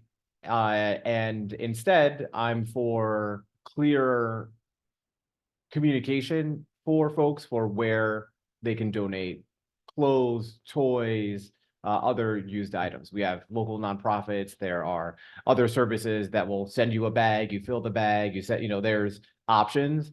And it would just be helpful, even if to have something on the village website, have clothes to donate, here's what you can do. And I think that would be helpful, but I'm for getting rid of them completely. Well, I also think if you get rid of them completely, that more of that stuff's gonna go in the garbage. Instead of donated in one of these bins and then mean, what's the- maybe used. What's I the don't know. difference between going in the garbage and Oh, there. it's already garbage? Like It's it's sitting- it's around- sitting there 'cause it's Basically not are picked up, going it's in the not garbage. garbage. They're It's just not, gotta be they're picked not up. being, this stuff is not being reused. Going to in our landfills? Space, It's it's a going either textile. getting sold, like going to landfills but it's not necessarily getting used in the way a thrift store or somebody who really. Well, no, needs the it good buys. stuff I take to the thrift store. So, but I'm not sure that anything I've seen on these is really, you're not doing anybody a favor from a sustainability point of view. If I could just offer to the deputy mayor's point, a quick plug for our Recycle Right app. There's a widget that's built into the village website called Recyclopedia. So if you have something that you're not sure how to get rid of it, you can type it right in there and it'll give you Ossining specific options of where those things can go. There So you just go. thought- Yeah, I didn't know that. Okay. So, I'm gonna go with most of the folks. I actually, like these things. I, have been cleaning out my house with my grown children who moved out. I find them amazingly helpful because there are a lot of things that if good can't take, and there's a number of places and the churches and the Vietnam vets, they're very specific about what they want. But it's become really a garbage pile. It doesn't, if it's on your property and you gave somebody the rights, your responsibility, as Bob has said, you can't sit there and say to somebody else, I'm not cleaning it up. Then don't give people permission to put them on your property. Well, the point to that is, it's okay for you to collect the monies that these guys give you, but all of a sudden you have amnesia of how to get a hold of that. I wasn't reading it that way, but Oh, that too. I'm assuming they weren't getting money for it, but that just would make it worse. That said, the communication to this would be really important, because we are gonna have to say, these people will notice what's going on here, whatever. So get rid of them, but you gotta like sort of say, which churches are taking things. Doesn't only have to be in Ossining. There are other places that take things, outside of Ossining. There are places in White Plains, there's an organization that literally takes everything, because I can't seem to find anybody that wants books anymore. And so I, have used them. So I recycle. You can have my books. I have hundreds. My point is, I think we have I think most of the board, given the conversation today, is asking that we phase these out. And I say phase, obviously, I think the majority want to ban it. But this is gonna have to be phased, because we have to go to the folks that have them and say, you got 30 days to get rid of these, start ticketing, blah, blah, blah, get rid of them, you know. And then give options of where else to go. I think we're done with this conversation. Can I we just go have on a to the question. next Do one? we have a number of, do we know how many bins are around the village? Do we have an exact number of how many bins and how many bins are a problem? I think there's, we counted maybe 5 or 6 locations that, How many locations are a problem? um. Yeah, at least half of 4, say 4 out of 6. Well, some of them aren't always a problem, but all of them are a problem at some point. Yes. I mean, some of them you That's drive a by on different- on a weekend and they're fine because they were just picked up, but 3 days later. And it's like what's being said, some people are dumping things there, even though there's a big sign says no toys, no bicycles, no mattresses. But that's what they're dumping. I mean, you know, during the night or whatever, it's just. It's unfortunate, to be honest with you. but Well, the this is what unfortunate we're- part is the companies that are doing the right thing are Yeah. basically getting screwed right now. That's a good point. Because of a couple bad ones. Get rid of these guys and hold on to your good guys. And maybe talk to the good guys, maybe have them put their bins there. Could I make a suggestion? Please. Similar to item A, perhaps we can come back to the board Okay. with a tight spectrum, but a spectrum. Yeah. Okay. Okay. Letter C is just sort of a, you know, letting the board know about some of the stuff that we're really excited about that we're working on. So not necessarily an ask here, but just an update. Between Joe and myself, we've been able to build a couple really good bridges with the police department, which has gone on for the past couple months, on a variety of different things, mainly communication between the two departments. Certainly, Joe and his team, in emergency situations, we want to make it crystal clear what the line of communication has to be, in case Joe or one of his designees needs to be contacted and vice versa. So we have something very, very cool. That's basically a radio that we can get in touch immediately, which is great. And we'll speak a little bit more when we get into the body camera discussion. But another wonderful piece of news is that longtime parking enforcement officer Jody Bateman, who we all know and love, was promoted to the vacant spot of community service worker this past summer. And the wonderful thing about a community service worker is that you can enforce parking and you can enforce some code issues. So in working with Stuart, we've identified a couple of sections of code that she would be able to write tickets under, specifically brush, grass and weeds, sidewalks, solid waste and trees. Pardon me? Clothing bin. So this is something that we're really, really excited to get Jody started on. We had a meeting a couple of weeks ago. Jody is gonna work closely with our senior code enforcement officer to sort of shadow and make sure that she's aware of what to look for. And because her foot post is primarily parking, we're gonna start her. That's something I said. Yes, must be. Yes. That's okay. Focused in downtown for some of those quality of life enforcement issues. Something else that has come up that we're looking to work on internally to see how we can enable police. to Excuse be me. able to- Yes. Can it be downtown in Route 9, the sidewalks on Route 9? Well, we said basically our commercial districts. So I misspoke. So it's not just downtown, but also Croton Avenue, because that's where parking primarily is enforced. And what about Route 9?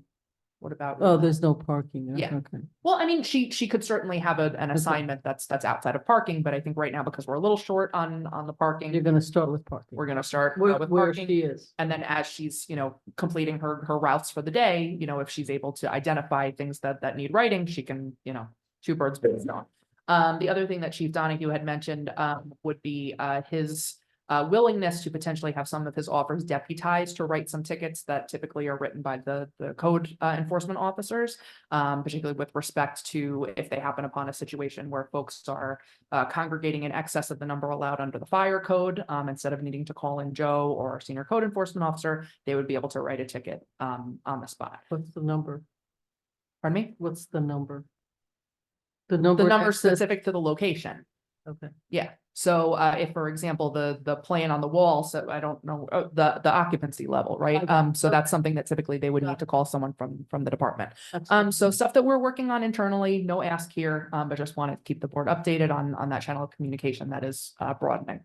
So I have questions for that, which I think is fantastic, because some of the stuff that we have done in previous legislations, it says, oh, designate.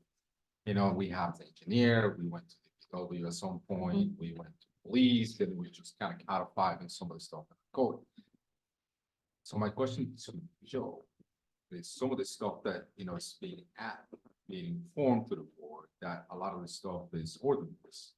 And some of the stuff falls under village code, correct? It's nothing under New York State code that they'll be able to enforce, because that's totally different, correct? Yeah, that's correct. We discussed that. She would be able to write up any violations. Local Village violations, codes, correct, not the state code, because she would have to get certified by the state and have to. correct. So now, some of the laws that we have established is actually related to the New York State code. Some sections, yes. Some sections of that, so is that something that is defined very clearly on her duties, that she be able to write the violations of? Because some of the stuff there overlaps. We had some conversation to that, that right now, with some things we'd like to have her do, there will have to be some modifications to local law to allow it. That's what I'm, okay, For example, parking in the front yard. We would have to go there and write somebody a violation, and then obviously the violation is closed once they move it. And the next week they bring it back and the problem is again. Whereas the more efficient way is to have an officer write a ticket. You get 3, 4, 5 tickets, you're gonna stop doing this. Which would allow her to do that, but that's discussing with us how to be able to put something that currently is in our zoning law. That has parameters of how it's written into violations to say like a parking ticket. okay.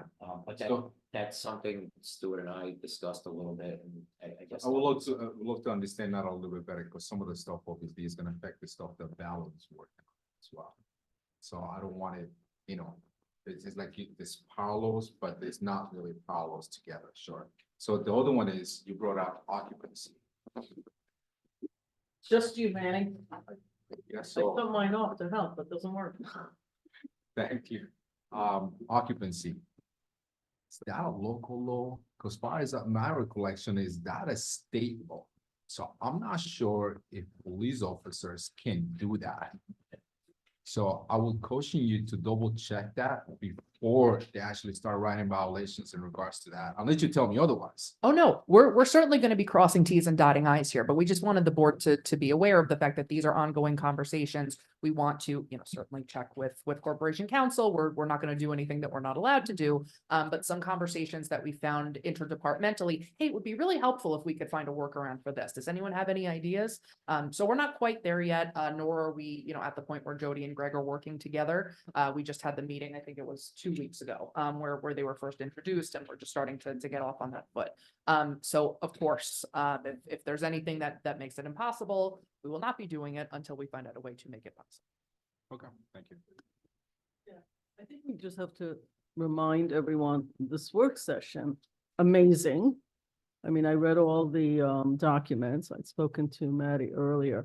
This is like a decade worth of problem solving rolled into first quarter of 24. The quality of life issues are so complicated because you think they're simple, but then you realize everything affects something else. How do you enforce?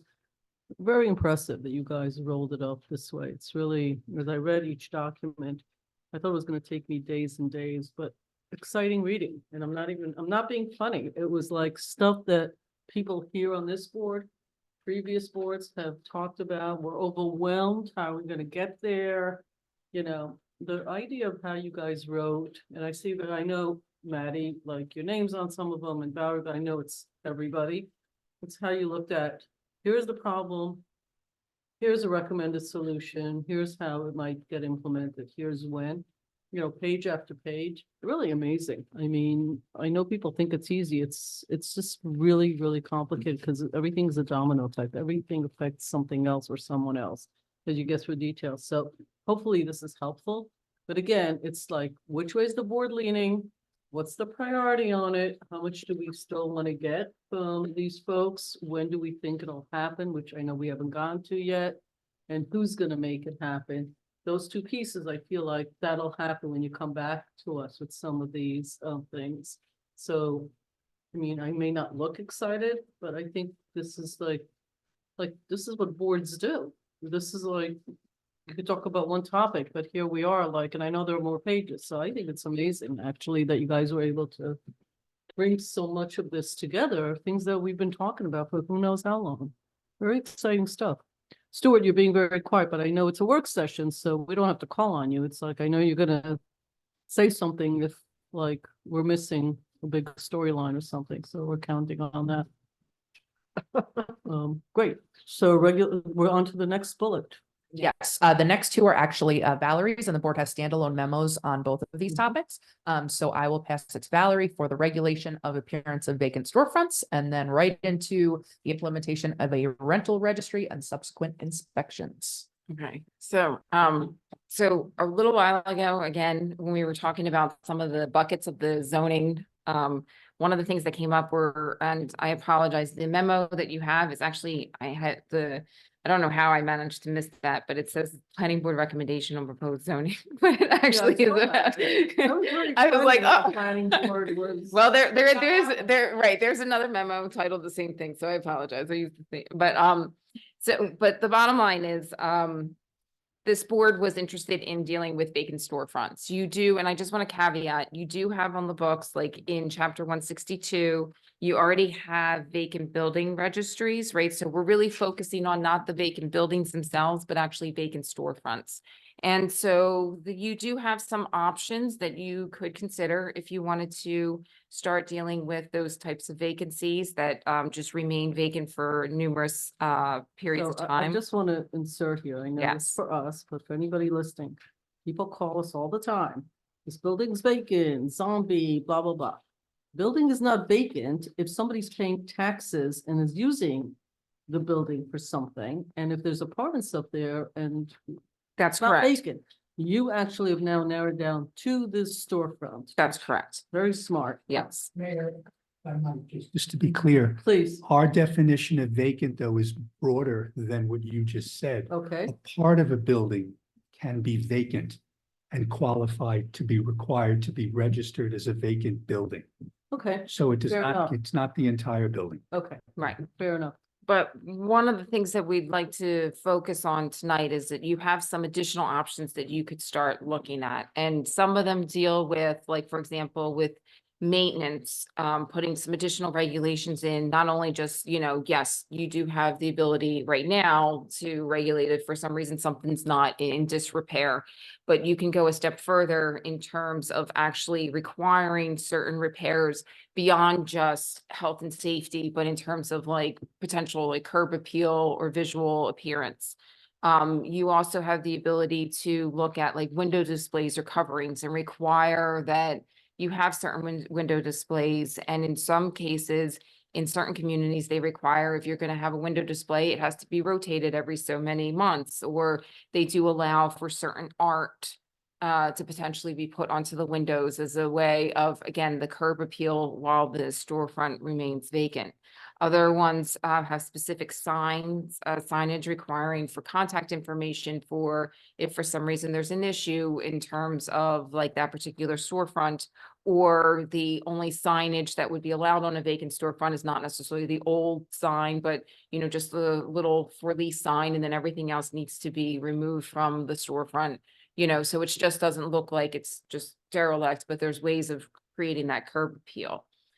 Some other options is like specifically dealing with the interior, that the interior space has to be broom swept. It can't look like, when you're walking by on the streets or sidewalks, it can't look like there's just been like items just left in. And we see that in a number of our storefronts within the village.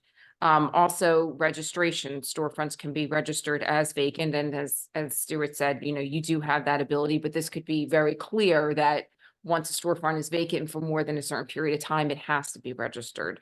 Another option is some communities require like future plans, so that that a owner has to supply to the building department what their plan is for that particular storefront in terms of if it's not going to be rehabilitated or reoccupied, that that if it's going to remain vacant, that there's a procedure in place, especially for maintenance of the building. And that needs to be submitted so that the building department can call upon them and say, you need to implement this particular plan for maintenance. And then for example, in some communities, if it really is going to be for a longer period of time, they do require some sort of vegetation, some sort of fencing along the property lines, especially during the public right of ways, to really make it look nice.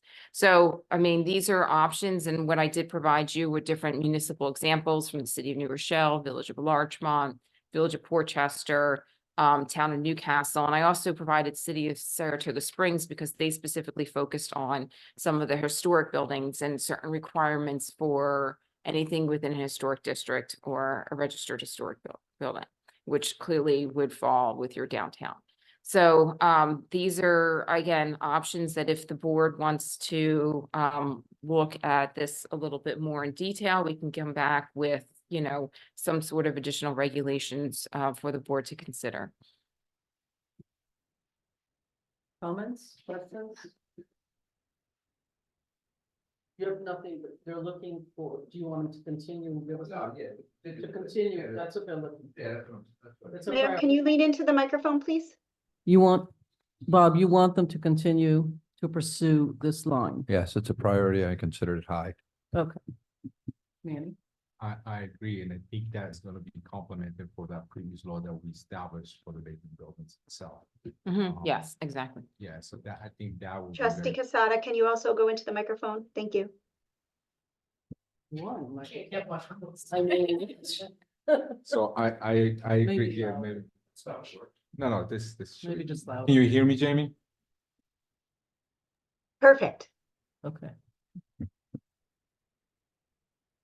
Yes, I think it would be very helpful for us to get something on the Right. books because of that. I think my only concern will be the maintenance portion of that and how do we enforce it? I think that's the biggest challenge that we are facing with any of this, is the enforcement portion. So I think if we can look into something that other municipalities may have had or something that you can recommend for us to look into it, I think that would be very helpful for Okay. me, because again, there are buildings that are registered, which have storefronts that do not comply with a lot of the stuff. So I think for me, the enforcement and fines, if anything, because you go 3 months, 6 months, a year, more than a year, whatever the case may be. So I think I would like to understand a little bit better than that. And how can we work with that? I saw some stuff in Portchester, a little bit into that, so I don't know if that works or not, but. I mean, Okay, sounds good. Okay. Folks? I'm in favor as well. A question that I have is around the coverings for Mhm. windows. Coverings may include blinds, drapes, shades, or other appropriate coverings. I see, for example, like brown paper.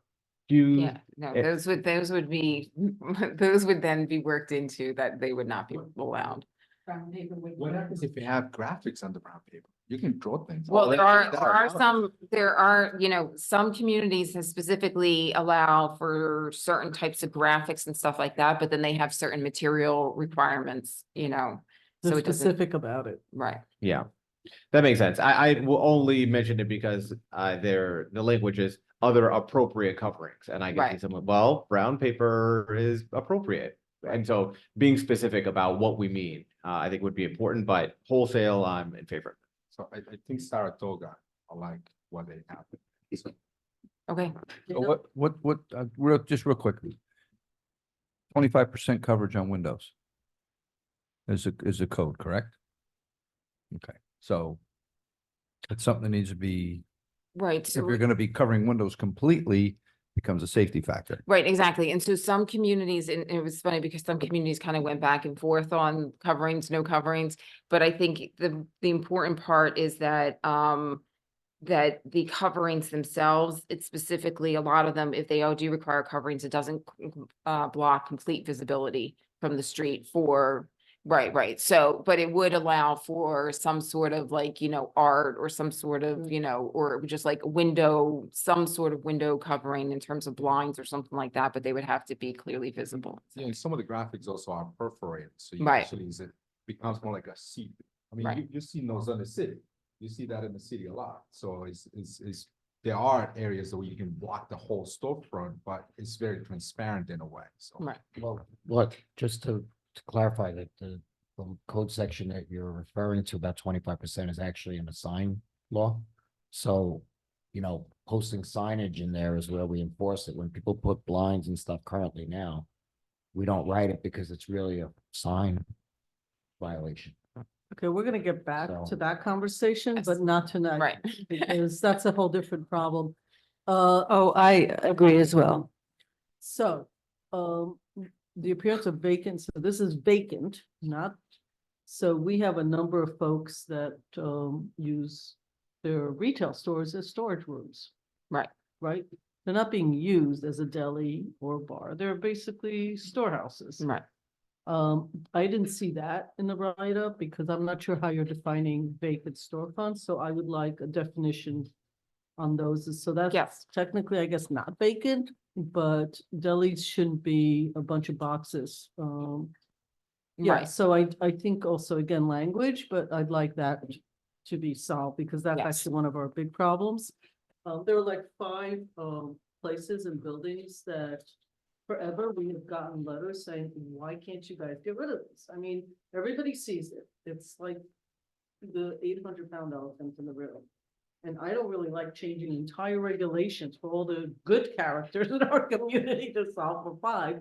But this feels like if we define vacant and the use, so room clean is great, but I would say that if I'm using it as a storeroom, which I'm allowed to do, then I'll room clean it, but that's not actually what we're trying to accomplish right. here, right?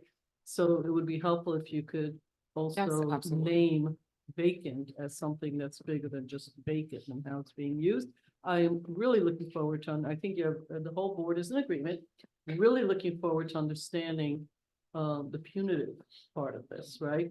So we've got to make it so the judges have very clear direction that it's not like all this, you know, remedy, and we go on for 3 years with this, Right. but it's got to be like now, you know, you get Right. 30 days, you're done. There isn't like 14 appearances. And if you don't appear in court, I mean, I really need this, like, Yes. because we know exactly who we're talking about here. So let's get this going, and we don't want this to grow.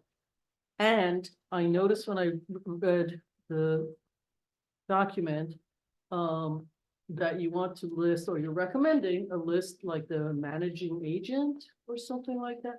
So I want the owners. And if Okay. they're not in this country, that has to be stated them and who their representatives are. We have had a really, really hard time with some bad characters in the community because we have so many absentee owners.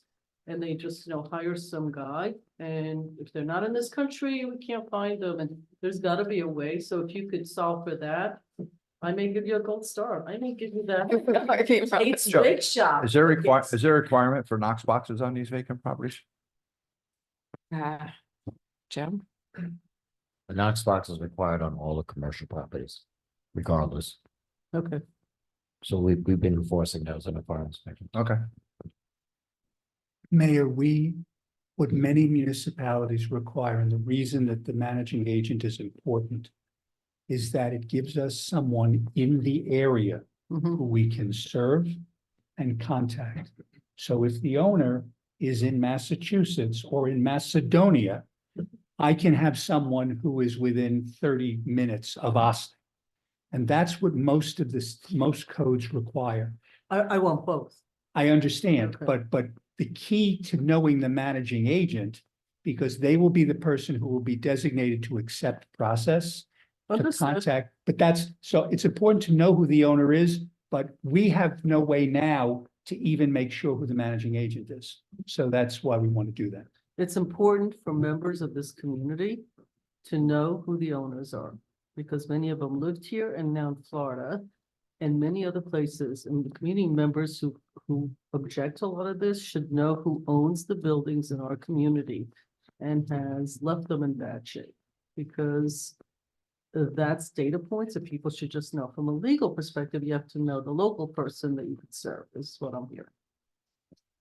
Well, just it makes it easier. No, Let me put it I this- totally get it. And some of these things are owned by banks, which is a whole like really, that's more houses though. I don't think that's the commercial part, right? That's not stores.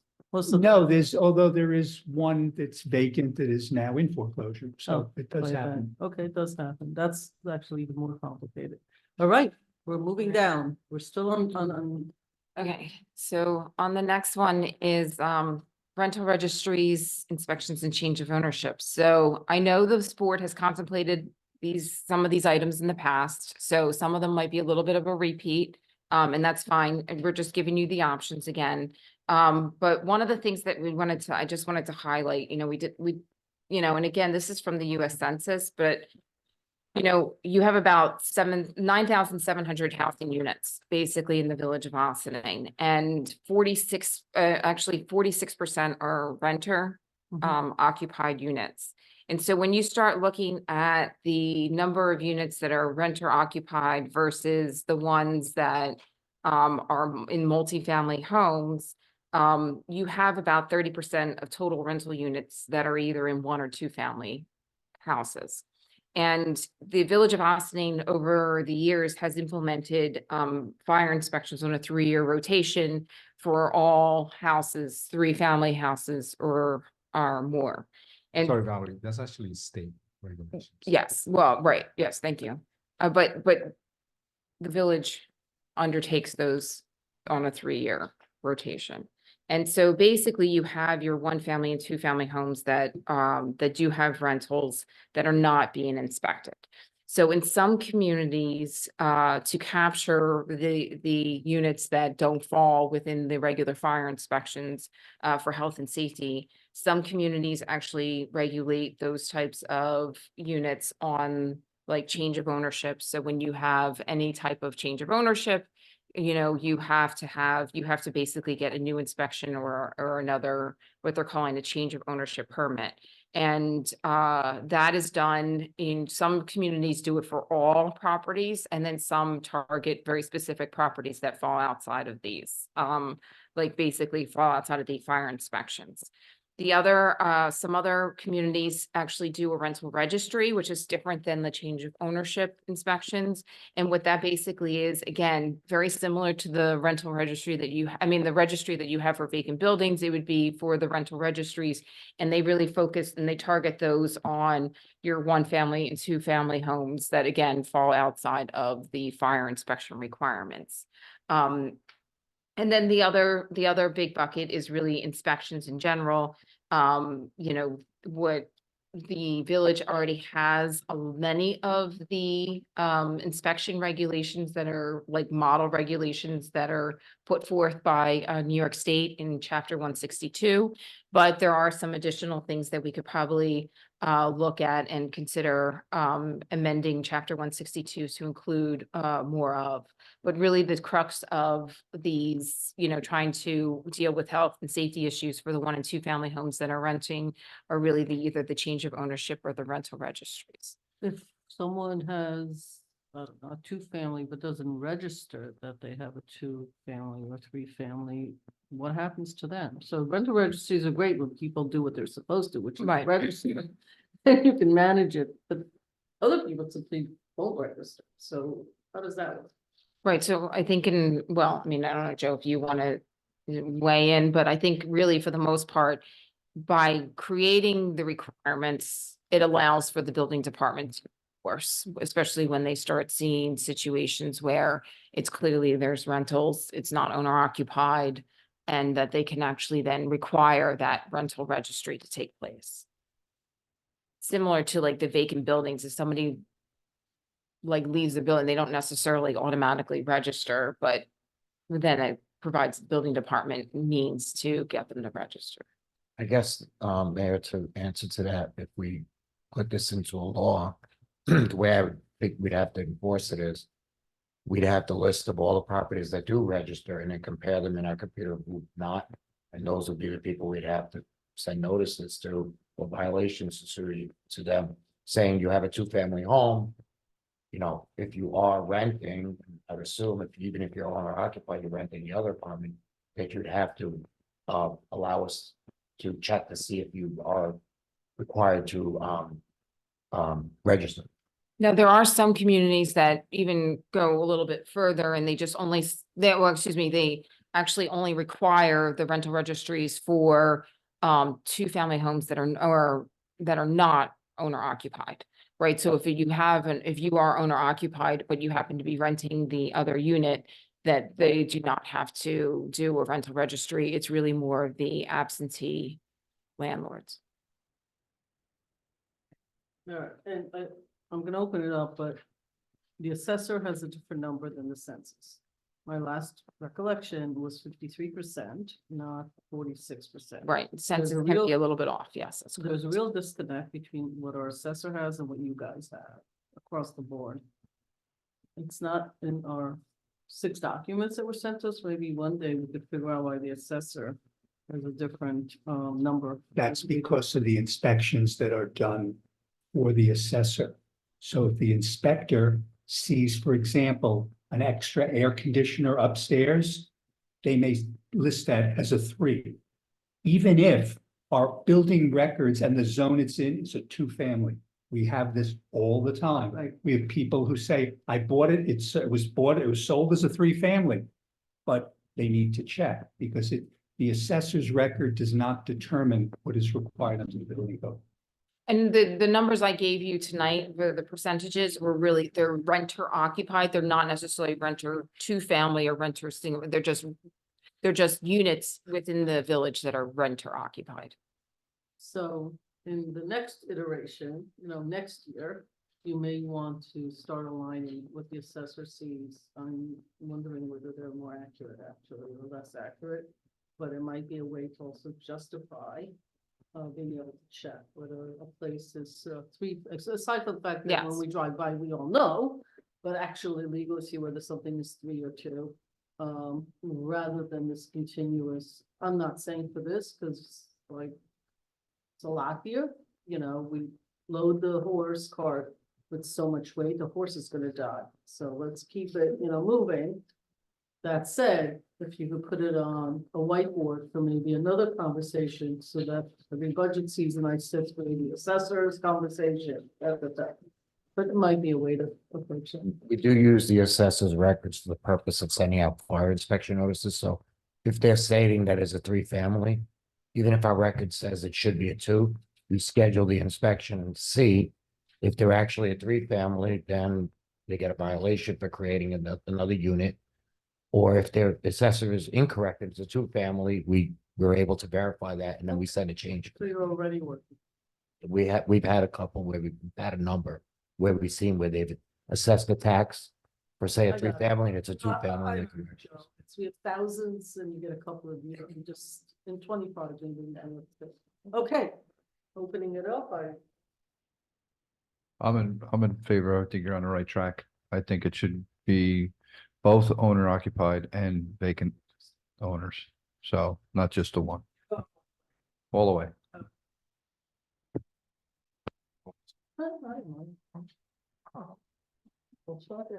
So Joe, fire inspections, 3 families and up.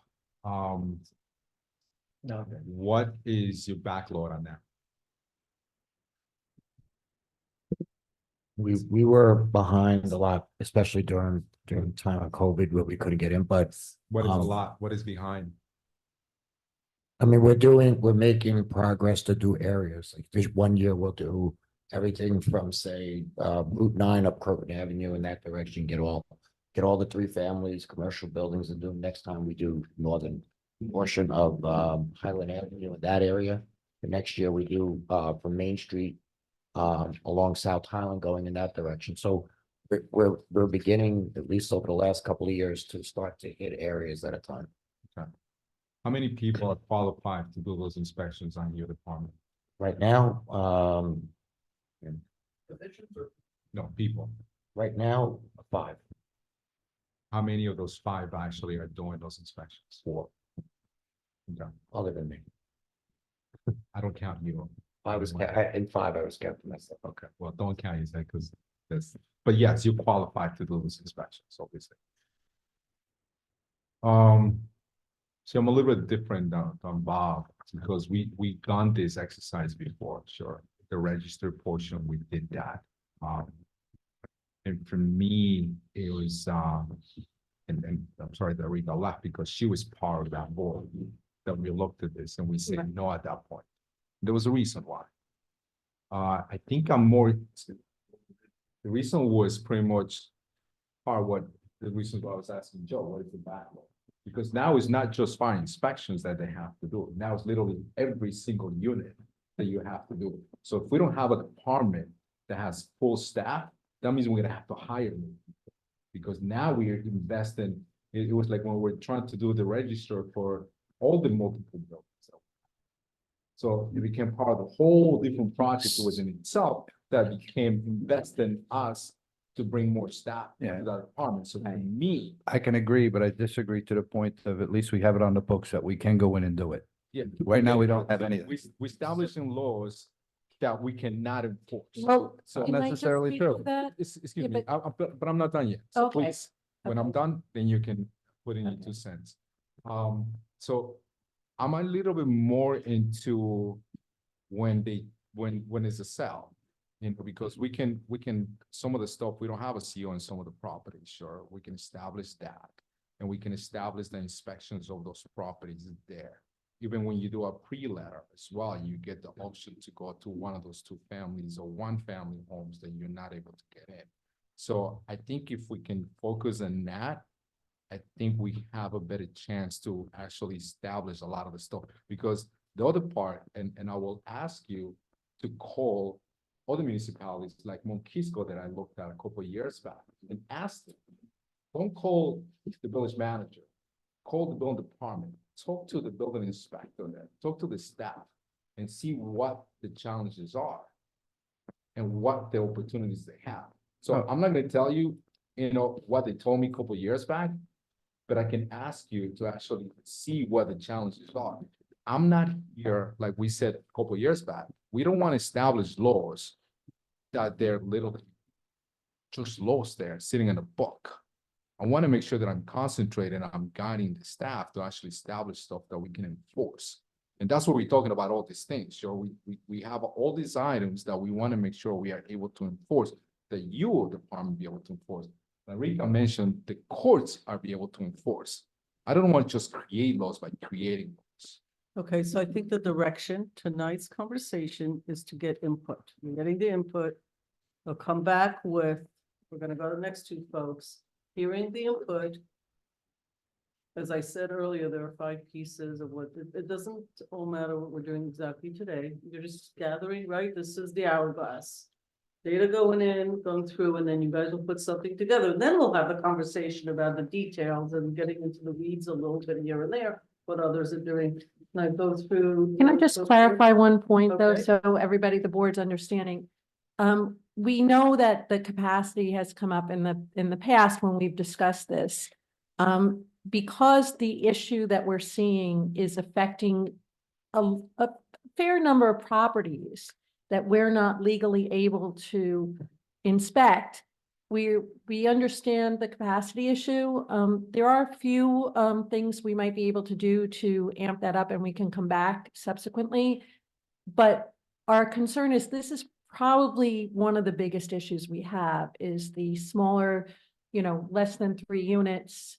And without some way to, I think we have to look at some way that we can start legally being able to have fairly regular inspections if we're going to be able to address the issue that we get really the most complaints about. And while we understand that there's a capacity issue, we can bring forward, if the board would like us to pursue this, ways that we can address that. So I just want to caveat that we're aware of that. Folks, comments? I'm good. Let's do it. I'm in favor of moving forward with it. Dana? I'm sorry, just to clarify, Please, moving yeah. forward with.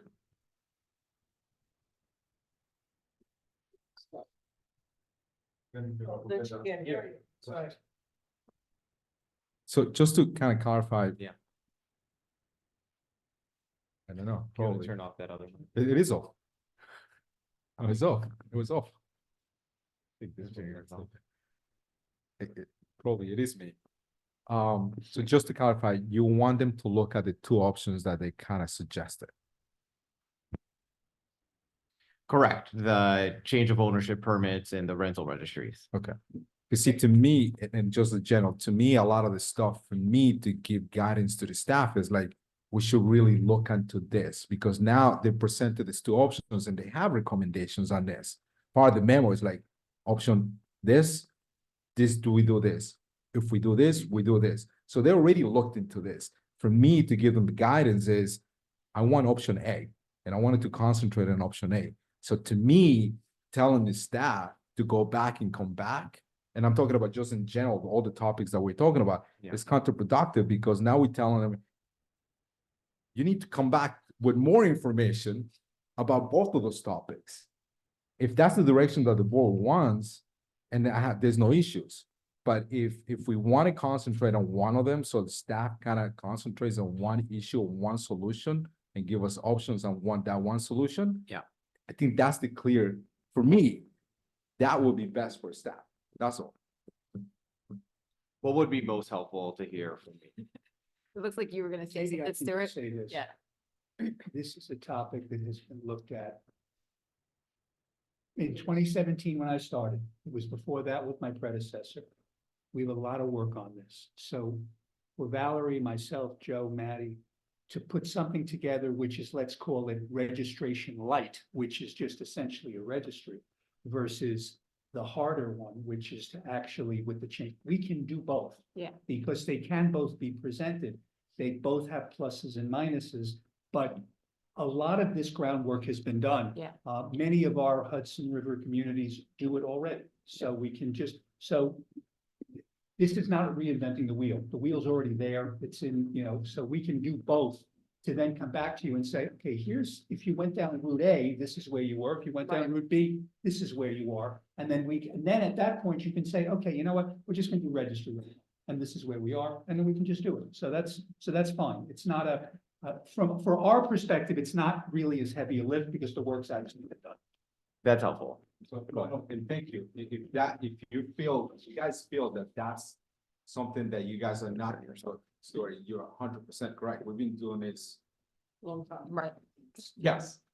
But at least in this particular topic, but I think the other ones, if they're easy for you guys to accomplish all of the stuff, then let's move forward with that.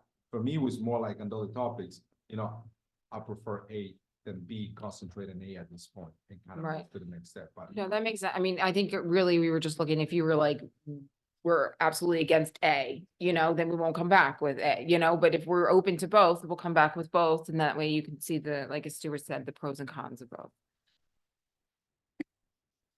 With that, I'm interested in moving forward with both. Dana? Change of ownership certificate would apply to every time a property is sold in the Right. village. It's another piece of paper you have to present at the closing that would require an inspection. And, so it's another thing to do It for vari- everybody. Right. Well, no, you can specifically identify particular uses if you'd like. The other thing is some communities do it before the closing and then others require within 30 days of the closing. And this So gives you a reason to go in and inspect the property That's correct. to make sure it's being sold for what it is or. And that also sort of thing. health and safety. I mean, really, it's. I mean, that it's sounds like safety a issues. lot to do.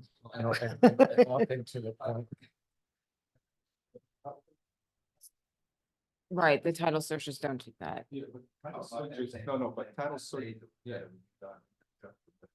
Right, and once it's like in some communities, once it's known that this is a requirement, the real estate agents know it's a requirement, so then it just becomes part of the process. And then just to piggyback on what you said, I don't know, Jenny. Doesn't matter. Too much. If we do the registration, they have to do that every year. No matter what. So we're just saying that if I sell my house 10 years from now, that's when they're gonna do it. Instead of every year. Over 2 years, over 3 years, however the law established that at that point. So just, for me is, and I know we're gonna be talking about COs as well, so that's something that it also could happen at the same time, so. Just to add to that, the CFOs, the inspections done before the sale, prevent a lot of, what we hear a lot of is, I bought it that way. And some people have actually bought it thinking they have something that they don't need. to have.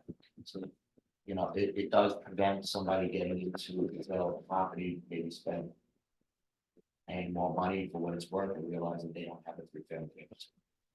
And some of the stuff I think in the CO, and that's something that store, we have gone over this on the previous end as well. And some of the stuff that we have established now, if you have an open permit, you're not allowed to move forward. Sure. And the CO process, what is where I work. Well, you and I know that we're the same thing here. If you have any open permits, you cannot go through it. And you actually address those as a homeowner, so you can sell that property. Well, I know That's plenty of done. people who've found out that their decks aren't legal. Exactly. Yeah. So that's what I'm saying. So yeah, so that process is already established. So adding just the inspection portion to make sure that that is done, that to me is the most effective portion to go for, but that's, you know. And Well, if yeah, you can do it all, I'd like to hear about all of it. I mean, I'm still not sure if I live in a 1 or 2 family. Maybe you could come and inspect my house and tell me. I don't know. I have to check. But I think it's 2-family as of right in a T zone, right? I would say just in practicality, obviously, doing the inspections, at least for sales of properties is not as often as doing them, obviously, for registry, because Joe, can you please speak into the microphone? sorry, if we're also talking about, you know, that gets into the short-term rentals, right? So are we doing the inspections when, you know, somebody's renting something every week? As opposed to every year? So that becomes, yes, in that case, the concern is, if we do that, we, you know, the capacity and amount of inspections. But I do think the ones, at least the sales of properties is manageable. Okay, All right. next. All right, Jamie, if you could go to the next slide. So the next section is the heaviest section for obvious reasons. So just want to check in with the board. It's 9:37. Just want to make sure we're still game. Okay, we may not get. Yep, understood. We may, I mean, I think we'll go through this. We'll figure this out because we have exec session, which keeps us here late, not the public. We'll have to sort of do a temperature check and we may have to do a part 2 another time. She's not here for that. She said she came here from the Sequel Road. Yeah, I was gonna move her up. She actually was more interested in the other topics and now it's so. Just so fascinating. So fascinated by the conversation. So I'll try to do something kind of cute and fancy if it's all right with the board in that case. So going in a little bit of reverse order here, the bottom 2 bullets on this slide are things that we already have scheduled for their own work session conversation. So perhaps I'll give you a 2-line overview of what it is that we're talking about. And then unless you have a burning question, you know, one is scheduled for February and one for March. So the one scheduled for February is the encroaching front yard parking spaces. This is something that the board actually brought to our attention. Getting worse, honest, since even the last meeting. Right. So Mayor, can you use the microphone? me?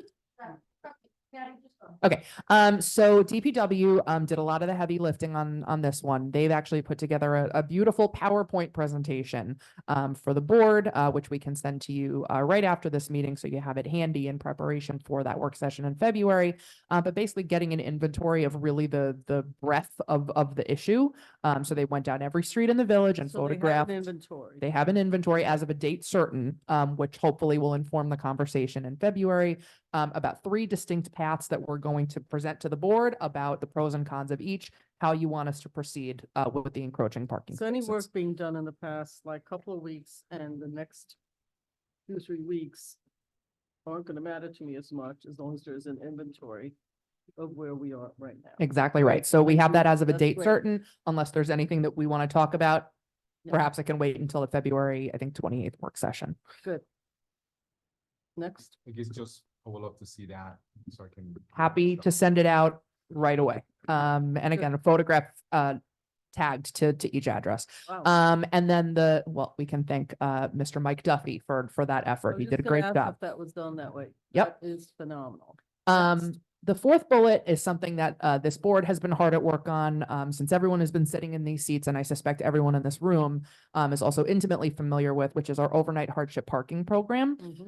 So we continue to have internal meetings about how best to present this to the board. Obviously, it is incredibly complicated.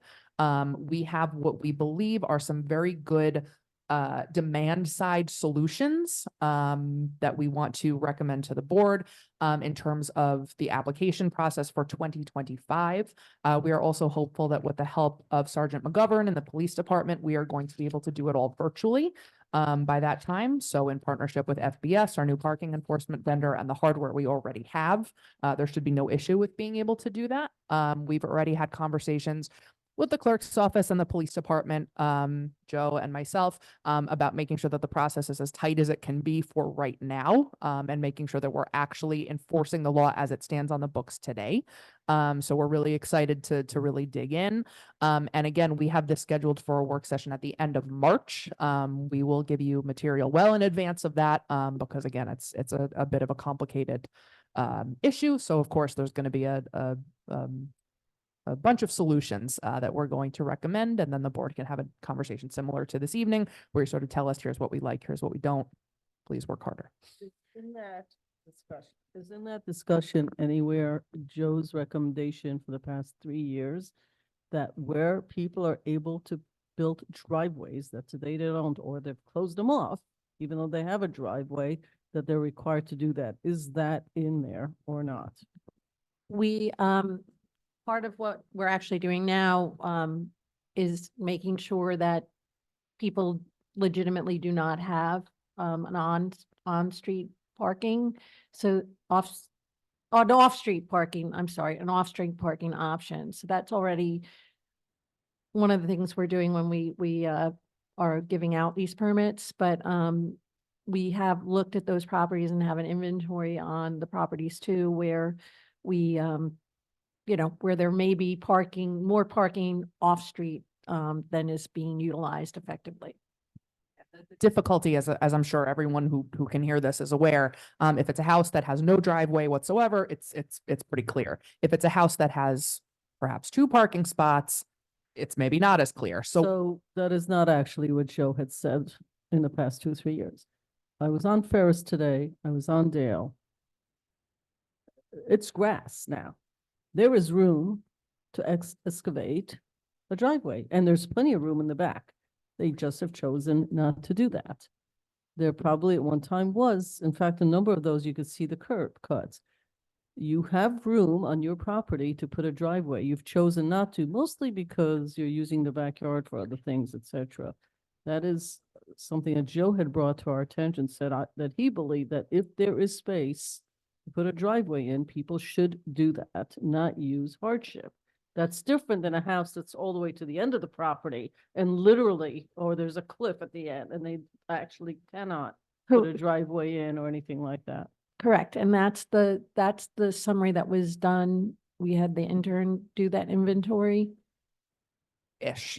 Okay, we may have to go back on some of it. So again, we can continue to flesh this out. I don't, yeah, We can incorporate that, yes. Also happy to go into 25 with some of that, because that will Mhm. require people that.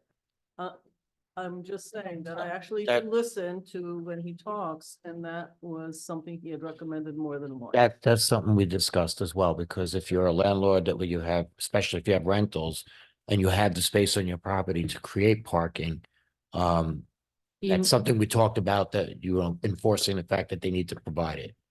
But that is part of some of the Because there are also conversation. neighborhoods where there actually was created, but there's a chain across that says no parking because whatever the hell they're using it for, that to me is just a big, The issue no-go. about if they have the parking currently now to provide those spaces, and somebody comes in now to say, well, I'd like overnight parking on the street for 4 spaces, we can go there and say, nope, you have spaces on the property, you need to be using that. right. So that's what we talked about. As to what I believe the mayor is saying, unless I heard you incorrectly, which is if someone has a huge swath of property that for whatever reason they've never built a driveway on and they're asking for hardship parking where only exists grass, that is not something that we've talked about. So I just want to make sure that we're Well, on the same page. we have Yes. talked about it, but specific to this conversation. So that, See, Joe? I remember talking about it, but years past. So, I think. so I think maybe it was a while ago, Maddie, but what I'm saying It was is 2 we, years ago we had. this yeah, conversation. so, but we can, there's no problem to loop that back in and incorporate that in the, conversation. and That that's that was a different So, conversation. to be fair, I don't remember that conversation. I That- actually do Oh, remember oh, that. So, but I remember what Maddie said in regards to that. So I do have a question for you in regards to overnight parking, not related to parking and property, but parking on the streets. And there's few locations where people have been parking on state property. So is that something that you guys are looking into it as well, or not really? That is something that Assemblywoman Levenberg's office has been working with respect to that specific state property. If you and I are talking about the same area of parking. So that's something that we have left in the capable hands of Assemblywoman Levenberg and So her it's not chief gonna of be staff. part of that. This is not part of that conversation. All right, so now, Okay. so, and I'm sorry, so part, and one more thing, part of what this recommendation or whatever recommendation you know, the recommendation of adding a parking lot area, parking spaces in a property that has property to allow that. I just want to be mindful because one of the things that you also recommended is paving. Sure, because we do have, and I don't know the percentage, but we do have a percentage impervious surface on different zones. And we have a green space as well. So I want to be mindful that if when we say There might to be someone, green space. yeah, when we say someone, you have the space to put parking, but that means that we take over your whole green area. Because- Understood. There So I has just to want to be- be mindful because now we're sending them to planning board, Right. you know. So- That would be provisions where the person can provide it and be code compliant for zoning. Okay, so these are the bullets that are coming. The coming So, soon. I just Right, have now one let's- thing. I just one thing. The vetting process with these hardships and overnight on the street. I know for a fact, there's a resident, lives in an apartment house on Croton Avenue. Moving 2 or 3 vehicles either on Dale Avenue, Garden Street, Glen Street. How is that allowed? How, where is the vetting process for something like that? For somebody that lives in an apartment house that should be provided with at least a parking space. Now this person has extra vehicles, he's getting passes, how, I don't know, and parking 4 blocks away in front of people's houses. The vetting process, really needs to be. So that I was think the, that's what they're. yes, discussing. yeah. Right, So, well, I'm so saying. two answers to that. The meeting that we had with the clerk's office and the police department and Joe and myself earlier this week is again talking about what's on the books, what we're supposed to be doing now, and some of the things that we maybe have not been doing perfectly that we want to start doing. So again, not changing anything, but just doing what the board has already told us we're supposed to be doing that perhaps we haven't been doing. The second issue, which Joe's intern discovered last summer, is that for a lot of specifically, multifamily, something like an apartment complex, for example, that was built in the village before site plan approval, right? You could have 100 units and 100 parking spaces. And at the time that seemed perfectly appropriate, but now it's no longer perfectly appropriate. And we don't have a mechanism that I'm aware of to push that development back to planning. So what do we do in that instance? Well, if you say, well, there's only 100 parking spaces, and if you're number 101, sorry, you're on your own.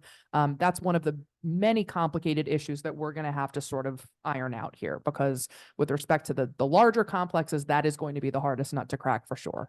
Okay, well, let's do as much as we can. We're cutting this piece off so we can go to the rest of the agenda unless the manager wants to also take some stuff off the agenda. I'm going to call it at about 10. So that's like 10 more minutes. That's probably this slide. Sure. Do we think we can make it through paving and? Yeah. Okay, so I'll keep going from the bottom up then, because this next one Well, will the two hopefully. bottom ones you've already. Yep, we spoken did those. about. So I'm gonna We're keep going to- up the Yeah, line. yeah. I'm just saying though, do you want to go through the rest of this, or do you want to go through the affordable housing policy if we're going to take the last 10 minutes? I thought the mayor was saying cutting this specifically to move on Oh, to are the you next talking agenda. To the item. rest of the agenda. Yeah. Oh, Yeah. okay, got it. Yep. Got All it. No, no, not the whole meeting. I misunderstood. Yep. Yeah. So as far as issuing tickets, the OTRs, this goes back to, I mean, all of these things are sort of intrinsically linked together, believe it or not. So this is in regards to right now, if someone parks on their front lawn, which you all know is not cool and not legal, the mechanism right now is to give them an order to remedy, which basically gives them 30 days to move the car.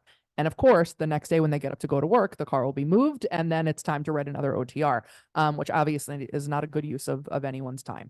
So something that we are going to explore, and there's no ask of the board at this time, but something that we're looking into internally is what exists in the code now that might allow someone like perhaps the community service worker that we talked about earlier to actually be able to write a parking ticket for parking on the lawn. So again, it's not a 30-day OTR, it would actually be a ticket. Did I misspeak on that? Because I know No. this was something that we had to sort of I'm last minute guessing tweak no a one little here bit. objects to that. It's, That's oh, correct. You know, no, I'm not objecting to that. I guess my question will be because there are circumstances in different properties around the village where people on situations, handicap situations that have gone in front of the zoning board to ask for a variance because of that.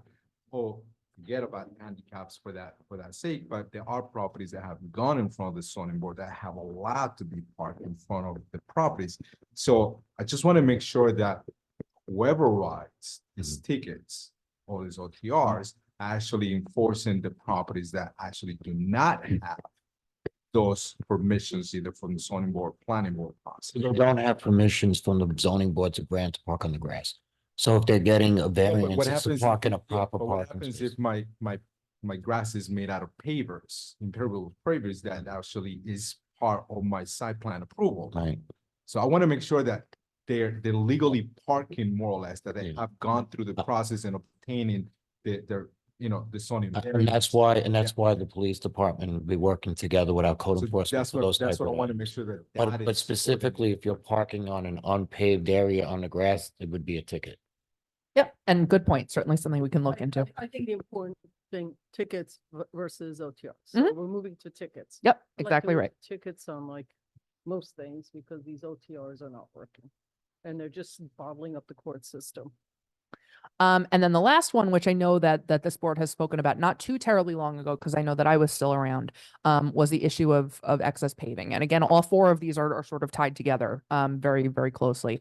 But this was brought to our attention yet again when Mr. Duffy and his team, when we were having this conversation about the encroaching parking, also complaints of property owners, but also that DPW themselves are noticing that because people are sort of paving indiscriminately now, we're starting to see more flooding issues where perhaps we hadn't before. My recollection is that for a couple of different reasons, all well-reasoned, the board was sort of hesitant to require a permit for paving. It may be perceived as, just one more layer of red tape, particularly if someone has a driveway that's 6x4, they're looking to do exactly the same thing. Why should they go through the trouble of having a permit? All good arguments. But unfortunately, in order to make sure that people are not over paving their property, this is really the only mechanism by which we can do it. Basically, at this point, if somebody has, in the zoning district, they're allowed to have 30% impervious. If they exceed that, obviously, then there's a whole process that we have to go through to try to get them in front of a judge to get it ripped out, which is not a good use of anybody's time. But even if they go right up to the 30% line, that's not necessarily a great thing for drainage for your neighbors. So people are, maybe doing a little bit more of this than they ought to. And we are looking for the board's support from, and I know Valerie's going to speak about the stormwater perspective as well. But for the board to give this a little further consideration, I will turn it to Valerie to sort of speak about the elements of it that she. Right, I think one of the concerns is flooding. I know some communities specifically dealing with the paving, especially dealing with like more like dense communities, that they do require some sort of stormwater control or stormwater management when you're increasing your overall impervious coverage on the site. That does not trigger, like New York State has their whole stormwater management program, but that's usually 1 acre or more. The village already regulates, I think it's 2,500 square feet or more of impervious coverage, or disturbance would require some sort of erosion and sediment control. But this would also, you would also have the ability to look into your stormwater regulations and modify them a bit to control for flooding in terms of excess paving or additional paving. The only thing I would add to that is having the mechanism of having some sort of permitting is often property owners aren't even aware of some of these laws. So if they hire a contractor and say, well, I'd like to have an additional parking space, they don't know that they're violating a setback, they're increasing over the impervious surface coverage. So even if we say, well, we have a law that says you can write them up for impervious surface coverage, we're actually getting to the homeowner after it's already done. And the homeowner now has to either rip it out, so they've spent the cost of paying a contractor, and now they have a cost of doing something in it. And honestly, a lot of times they didn't even know they were breaking. So having a permitting process allows me to be able to let them know this before they end up paying all this cost and then having to remove it anyway. So, how we go about the permitting, whether it's, reducing a fee or whatever it is, even if they're repaving, it's important because they don't know when they're telling somebody, yes, I have this driveway, but I'd like to add more. And they think they're doing it instantly, but they're breaking violations of the zoning. Okay, so for this, I don't think this is something you need to charge a permit fee. I think the permit should be there. This is not a way to make more money. It's a way that people should have an easy way to do it with the explanation that you just gave, which is some people might just have a straight on driveway, not even to create another spot. Just the angle of getting in and out might just be easier to add, 18 inches on one side or something. And because it's there and you're able to do it, they're not even thinking, I think the problem is that driveways are not viewed as property because we define everything in terms of houses, right? Even the conversation about the driveways that I was having before, people are using their garages not for the cars. So a house with a 2-car garage, the garage isn't being used for the cars. They can park 2 cars there. They choose to use it as storage. Now their 2 cars have to be somewhere else, or their 4 cars or whatever, right? So it's sort of like how you define things. How do you find a basement? How do you find a garage? A driveway? I think people just look at driveways, oh, it's either grass, soil, or a driveway. So we have to define for people that driveway actually is something that's not just property. And it causes damage to the environment and in densely popular communities, blah, blah, blah. And if you have to pay for drainage, so drainage costs a lot of money. To have somebody go down deep and with the piping, that's a lot of money. So I don't want to be sitting here, maybe in 10 years we'll discuss or whatever. For me, it's really about the fact that we want to get an inventory of the driveways and tell people you can't just double the size of your driveway so you could put more cars on there. I also think it's one of the way that we have overcrowded housing. But the ability of someone to take a house and add 2 more spaces by widening or doing it an L shape or a U shape or whatever the L shape is how they get more money for apartments that they probably shouldn't be having there in the first place. So I think it's a lot of things, but the environment for sure, when you have people living, so the town has different issues because they do have houses with 1 acre. There aren't that many 1 acre. There are, but not that many in the village. So I'm for this. And I think I wouldn't worry so much in coming up with how do we charge. I would worry about how do you ticket, right? And how do you maintain this stuff while keeping green space and all that, but make sure if you want to see a driveway is a part of your house. Just like the basement, just like the roof, just like trees, it's all a part of your house. It's not like, an extra thing hanging out there. And I think you're right, people don't know a lot of stuff, right? Who can keep up with this stuff? Anyway, wanna just go through this so we can move on? I don't have anything substantive to add. Yeah, you're good? Is that okay? Okay. What else? Oh, I didn't go to this time. I was going here first. I forgot. Oh, Bob, All right. anyway, and we did talk about this, I think last year at some point of time, and, we sort of say, what are the possibilities to more or less have the homeowners complied or prove, the increase or decrease or whatever the case may be of his existing repaving, or I'm gonna repave my driveway and that's all I'm gonna do. One of the solutions that Joe, we came up with is more or less, you said, photos. You know, make sure you take photos before you do the work. So make sure that the work is completed. It's pretty much the same thing, no more, no less. If they do want to add more to it, I guess for what I heard from Valerie was an increase of a percentage, but at that point, they have to go in front of the planning board to get a stormwater. Or do they have to go directly with the engineering department or your department to get that stuff done and not to go to the additional layer of going in front of the planning? If they go over the maximum surface coverage date or setback, well, they'd have to go in front of the zoning board. I know that. All right, so but then you still need to, they still need to comply with the increase for stormwater, correct? Now you Right, have to design a which- voltage which- system at that point. So for me, Mhm. we have to figure out a way. It's like a driveway can take you 2 days to do it. Sure, Mhm. now it's gonna take you 2 months to do it. Which is why if we had the permitting process, we'd let the homeowner know that before they get involved in it.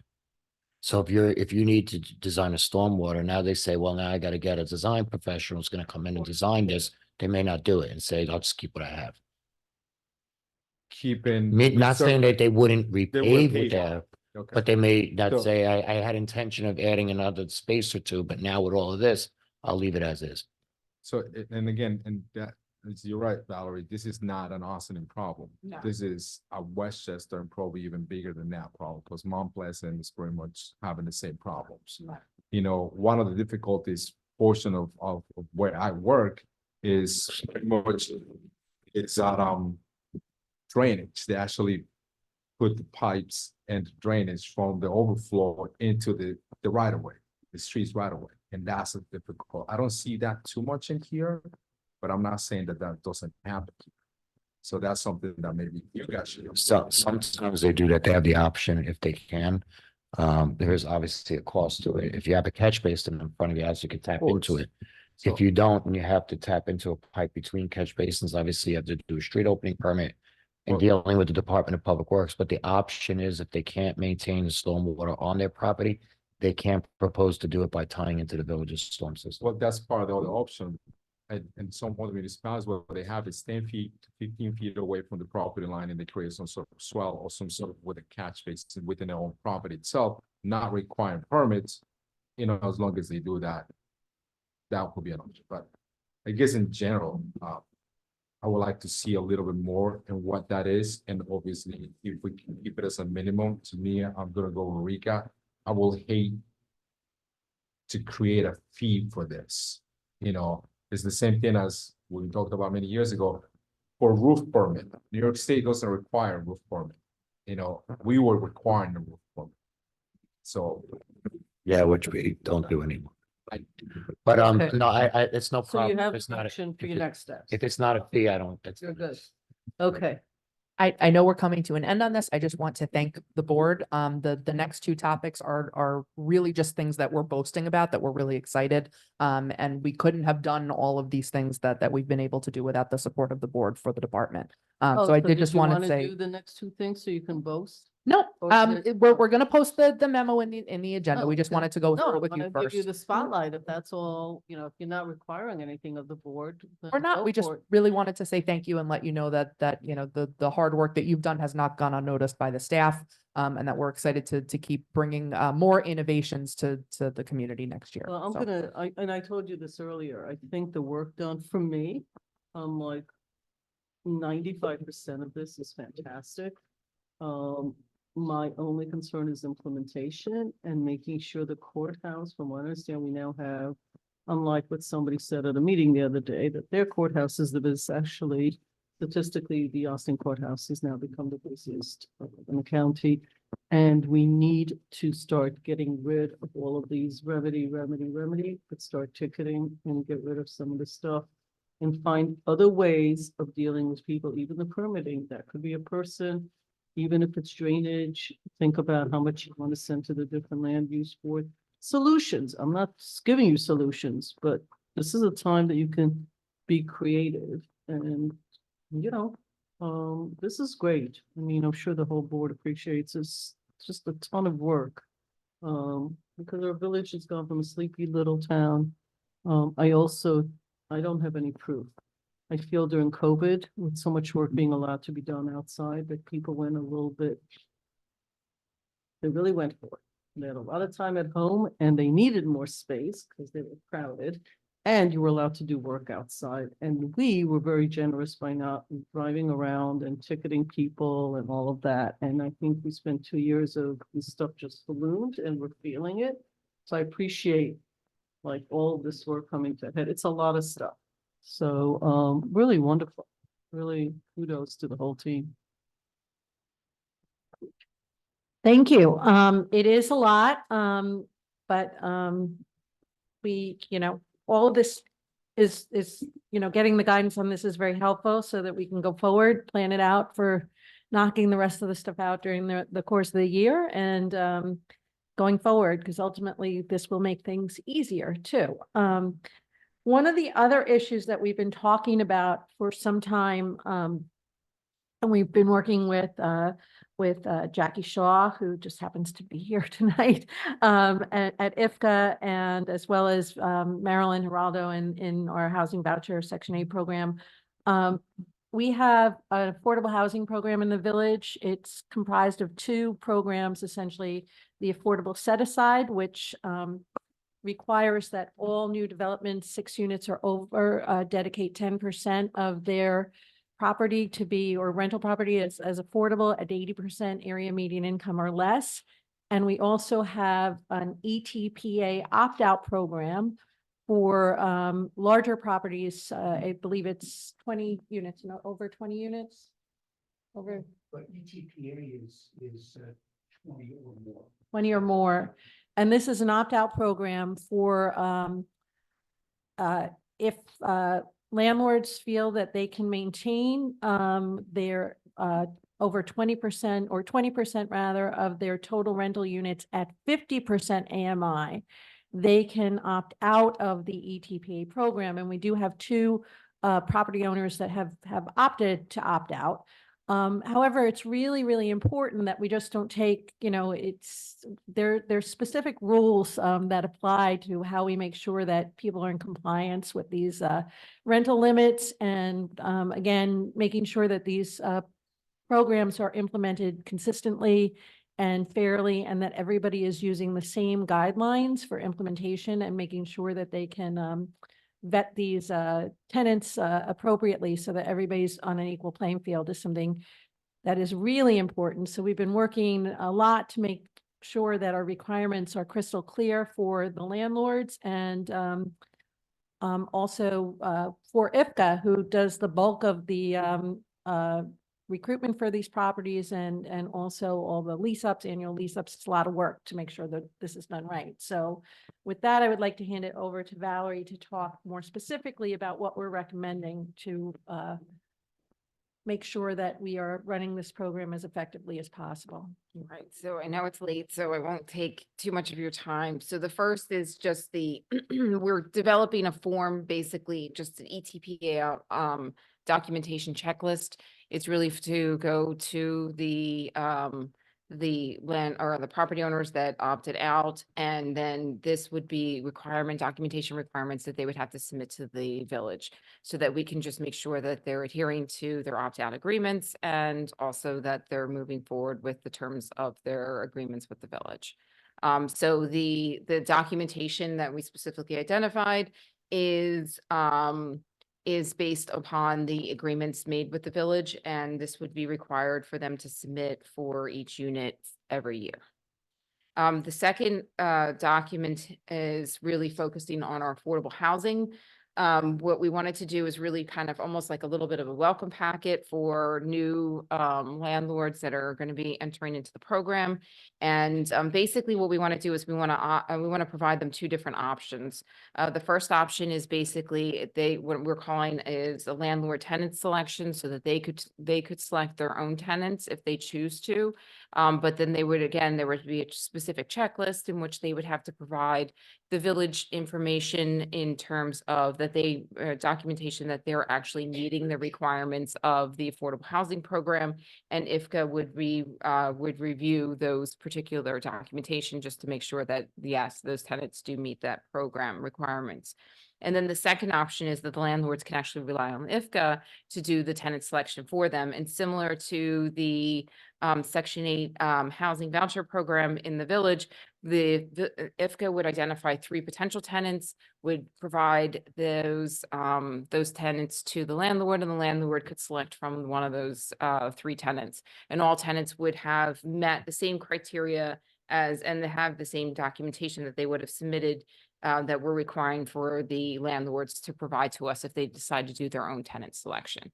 So basically, we're giving landlords an option of whether they want to use IFCA services to identify tenants or whether they want to identify tenants on their own.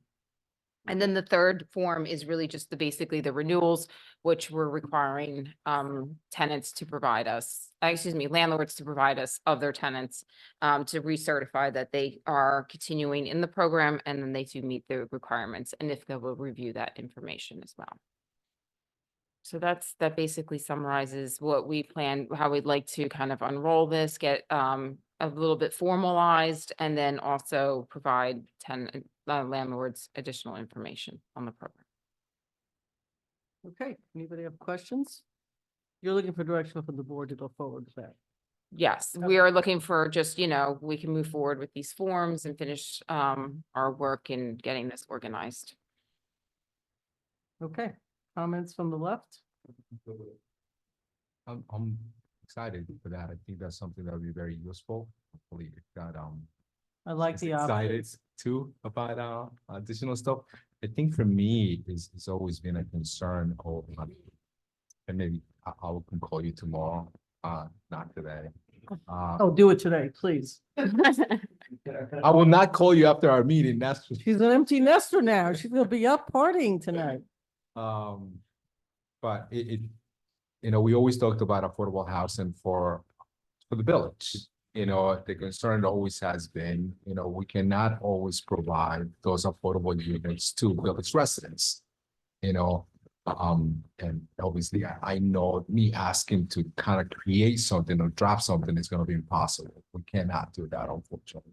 So I guess my question, that I'll ask Jackie is, out of the percentage that you have seen in the past, I'm going to call it, obviously it's kind of hard because pandemic kind of affected a lot of the stuff. So I'm going to kind of skip those 2 years more or less and kind of focus on maybe 3 years and 2 years after that. So on that graph portion of it, how many of those applications or that opportunities that were on this any building that was affordable was actually village residents that were actually selected for this type of housing? I don't have an actual No, percentage. no. Yeah, I was gonna ask you. I was not gonna ask you that. That's what I said. I'm probably gonna call you tomorrow to find out those numbers, if anything, or you call me. Either way, I would just be curious to see that, because that to me, we always talked about how do we engage our community? How do we make housing more affordable? But if it's not that, having affordable housing doesn't mean that we can actually make affordable housing for residents of the village of Austin, which is the hardest part for us. At least it's the hardest part for me, to do this. I think it's very helpful now that we about set aside or portions of the opt-out from ETPA portion, because that's something that we've been talking about for a couple of years, and I would like to see that checklist that is made out of the agreement that we have with them. So, fantastic. So Okay, great. Dana, you good? Omar? Fabulous. All right. Next. Okay, thank you very much. Next, we're going to talk about, we did have Valerie talking about the next round of comments on the zoning update, but we will table that for an upcoming near-term presentation given timing. So then we would like to go to our next topic, which is the exclusion of 9 properties Do on we have to Cedar do that Lane this from week? Cedar, The from exclusion sewer of the 9 charges. properties? Is there a time sensitivity to this? Okay, so let's get that.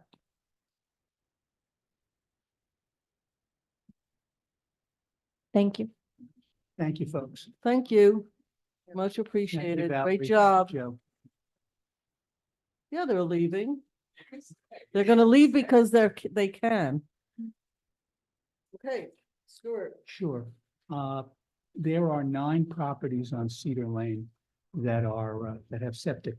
They do not connect to the sewer. Wow. However, they have been charged sewer rent. So what we would like to do is by resolution, remove those 9 properties so that they no longer will be charged for sewer rent. And these are, as I said, all 9 are on Cedar Lane. It's my thanks to, first of all, one property owner who picked up on this, and then the DPW basically hand-delivered letters to all the properties on Cedar to find out which was which, and Cedar is sort of a hodgepodge. I just So wanna we say, have some that are hooked, some that are not. As you know, the town starts yeah, on one part of Cedar, but we have these 9 properties. There was one that did not get back to us. But we have 9 properties on Cedar that are all on septic systems, are not part of the sewer, so should not be paying sewer rent. So what we'd like to do is present a resolution to the board, since these bills will be going out on March 1st. are they for these bills or for everything going forward? Everything going forward. Right, so when one of them decides or somehow does connect to sewage. Then they would get it. Then they would, So the but they're not in a legislation has- position now to do it. There's no So nearby. the legislation would be written in a way that if in the future something changes. They would, once should they connect, they would basically then go back and get a sewer rents charge. Great, well, I don't see a problem with that. Anybody see a problem with this? Okay, thank you. Okay. Next was something that we had on before, but we didn't have a chance to discuss. That's 58 Ferris Place. Yep. The gentleman who would Mhm. basically like to just replace his stairs in kind, and the retaining wall in kind. It turns out, as Joe was here Mhm. before, that that's actually within the village's right of way. So what he would like to do is essentially rebuild exactly where it is, Mhm. because those stairs are collapsing, and put it in, and that would be a license agreement with the village to basically do What that. about the wall, the retaining wall? He would be working on the retaining wall as well. He's replacing that? He's in kind, yes. I don't know what that means. It's gonna be basically whatever is there, he's gonna be putting a new thing right back in the same exact Okay. location. Not changing anything else, but it would require a license agreement because it's in the village's right of way. What, is the retaining wall also in the right? Yes. But Okay. along that stretch of Ferris, virtually They're every all- single property They're all that way. would have that encroachment. I'm fine with the license agreement. What is the license agreement? It will basically be that he is allowed to construct at that location. If he does not get any ownership to the area, if the village needed to get to the area to get under it or anything, we could do that. His contractor would have to provide insurance, naming the village as an additional insured when he's doing the work. And that's basically what it is. So I do have to tell you that, yes, but I did drive on Ferris. It is not true that all of them do that. In fact, there's a series that have redone their stone walls correctly. The house next to him is on our property and used wood. They did not replace in concrete, I guess, and they could have actually corrected this whole thing, because when you use wood, they could have redone it correctly. So we're setting a precedent. That is a stone house. That is gonna be a major project, because it's all concrete and stone from what I looked at. And all the stairs, do you know if they're doing the stairs all the way up to the house? I think they might be, I'm not sure, but I know that Joe had sent a revision list to the architect. There is still some work that they have to do in terms of the plans. But it basically stopped when they realized that they had to, with the stairs that come directly onto the sidewalk, they had to. Well, that's what it does now. Okay, what? That's what it does now, And it would continue to do that. right? You know that. Bob. You said yes very quickly. Because they have to do the stairs leave the house are falling apart, and totally unsafe. I don't know how anybody passed that one. The whole place is, I was there this morning. I only know that the area that he's proposing, in terms of what the plans are, and what it is. In terms of what other work he's looking at doing exterior wise, I'm not sure. Okay. Right, anybody have any comment? I do. Oh, sorry, Dana, did you want to start and then Manny? no choice, does he have no choice but to build it Oh, he has a choice. on the, I mean. If he cut his stairs, could he do it some other way? I'm not an architect, so I can't answer your question. I apologize. if it's. Yeah.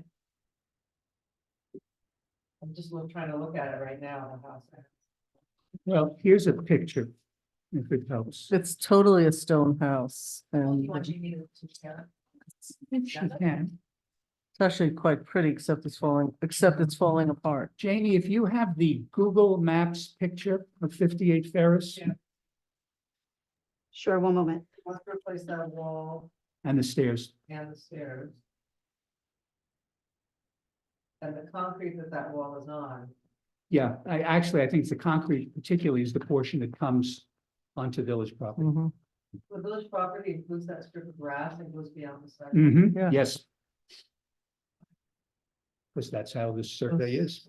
I can't answer that question. That goes way back. It's always like, they're all like that. It's all like that. Okay. Is that it? Yeah. All right, so Sir? yeah. So, we usually look at case by case, sure. It doesn't matter for me that the property next to the right, to the left, up and down, they have very similar situations. We are looking at this particular property because they need to replace the wall. Mm-hmm.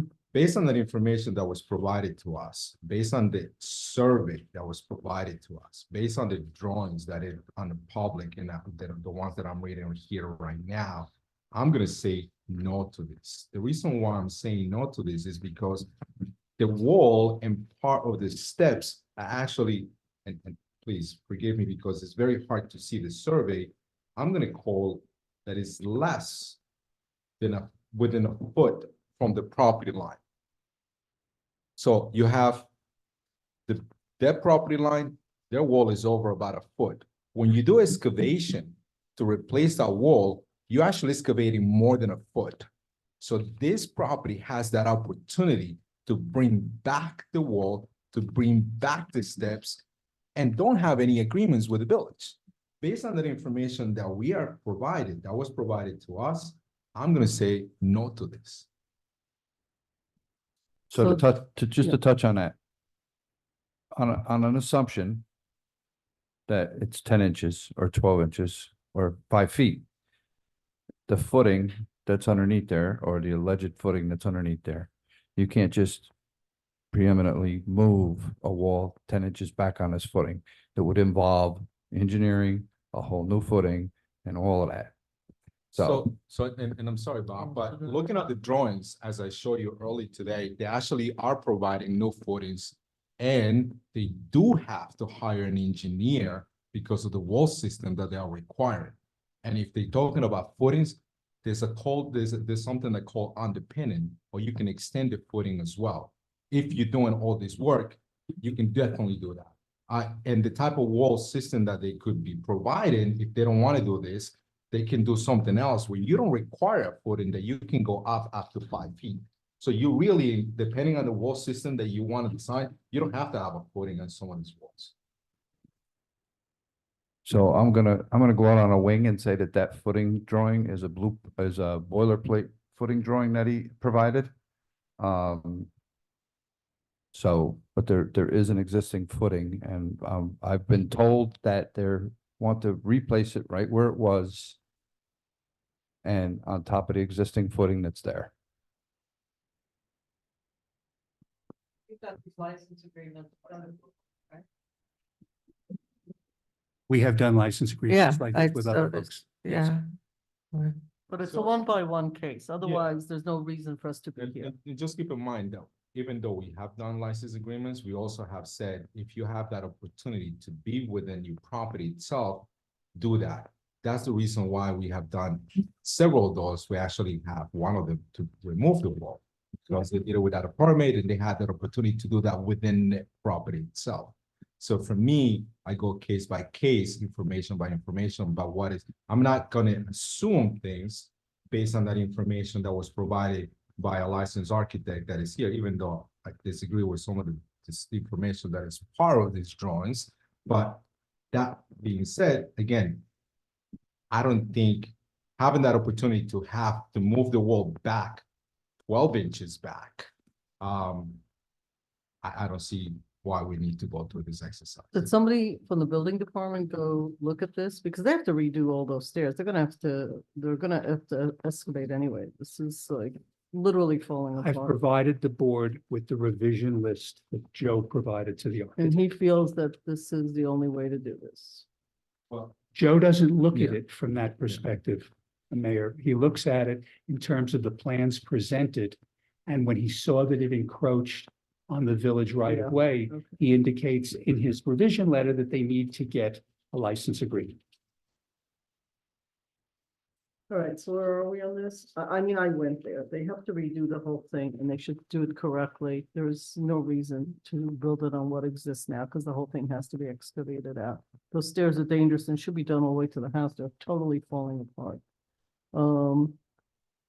So while they're doing it, they have the opportunity to do it correctly. So that's my point of view. But I don't know what others want to do. So, I mean, I drove there, I saw it. That's what I saw. I Right, can't read, I think the majority said to move forward. All right, so everybody said to move forward, you guys? Yeah, I mean, the Bob, majority. you still on it? I'm fine, just in the ground. So majority rules, Thank you. Mayor, the last item, which is the local law, that was the one, it was to change some sections of the special events local law. Yeah. It changed issues with regard to insurance, which we discussed before. We've added provisions in here now for a level 4 event, which was not in there before. And there have been a few tweaks with regard to the Special Events Advisory Committee. But it encompasses what we had discussed like a couple of weeks back with the board with regard to special events. The only reason I wanted to raise it today is that the sooner we can get it to a public hearing, the sooner we can get it adopted, and then the sooner we can let folks who are going to events know exactly what's in the code into that to season. the season where Right. people are planning, et cetera. Okay, so these are all things we discussed. Yes. Is there any, Good.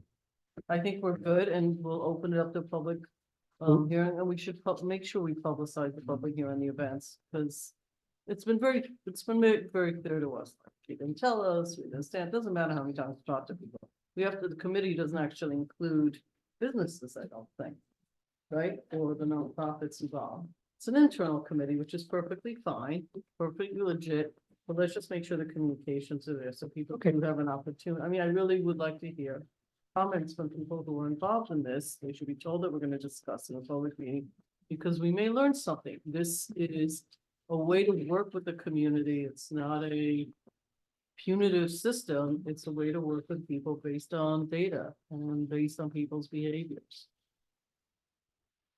Okay, so then the public here, we'll have a resolution next week for the public Great. hearing, which will be on the 21st. Super. Okay. I think that's it. Yes, do we have a motion to adjourn into executive session for matters of personnel? So move. Second.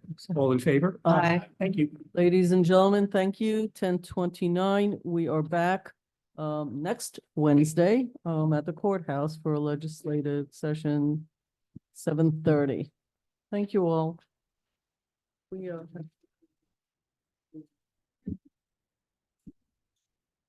Are we off? Are we off? Still recording on Zoom. Still on Zoom?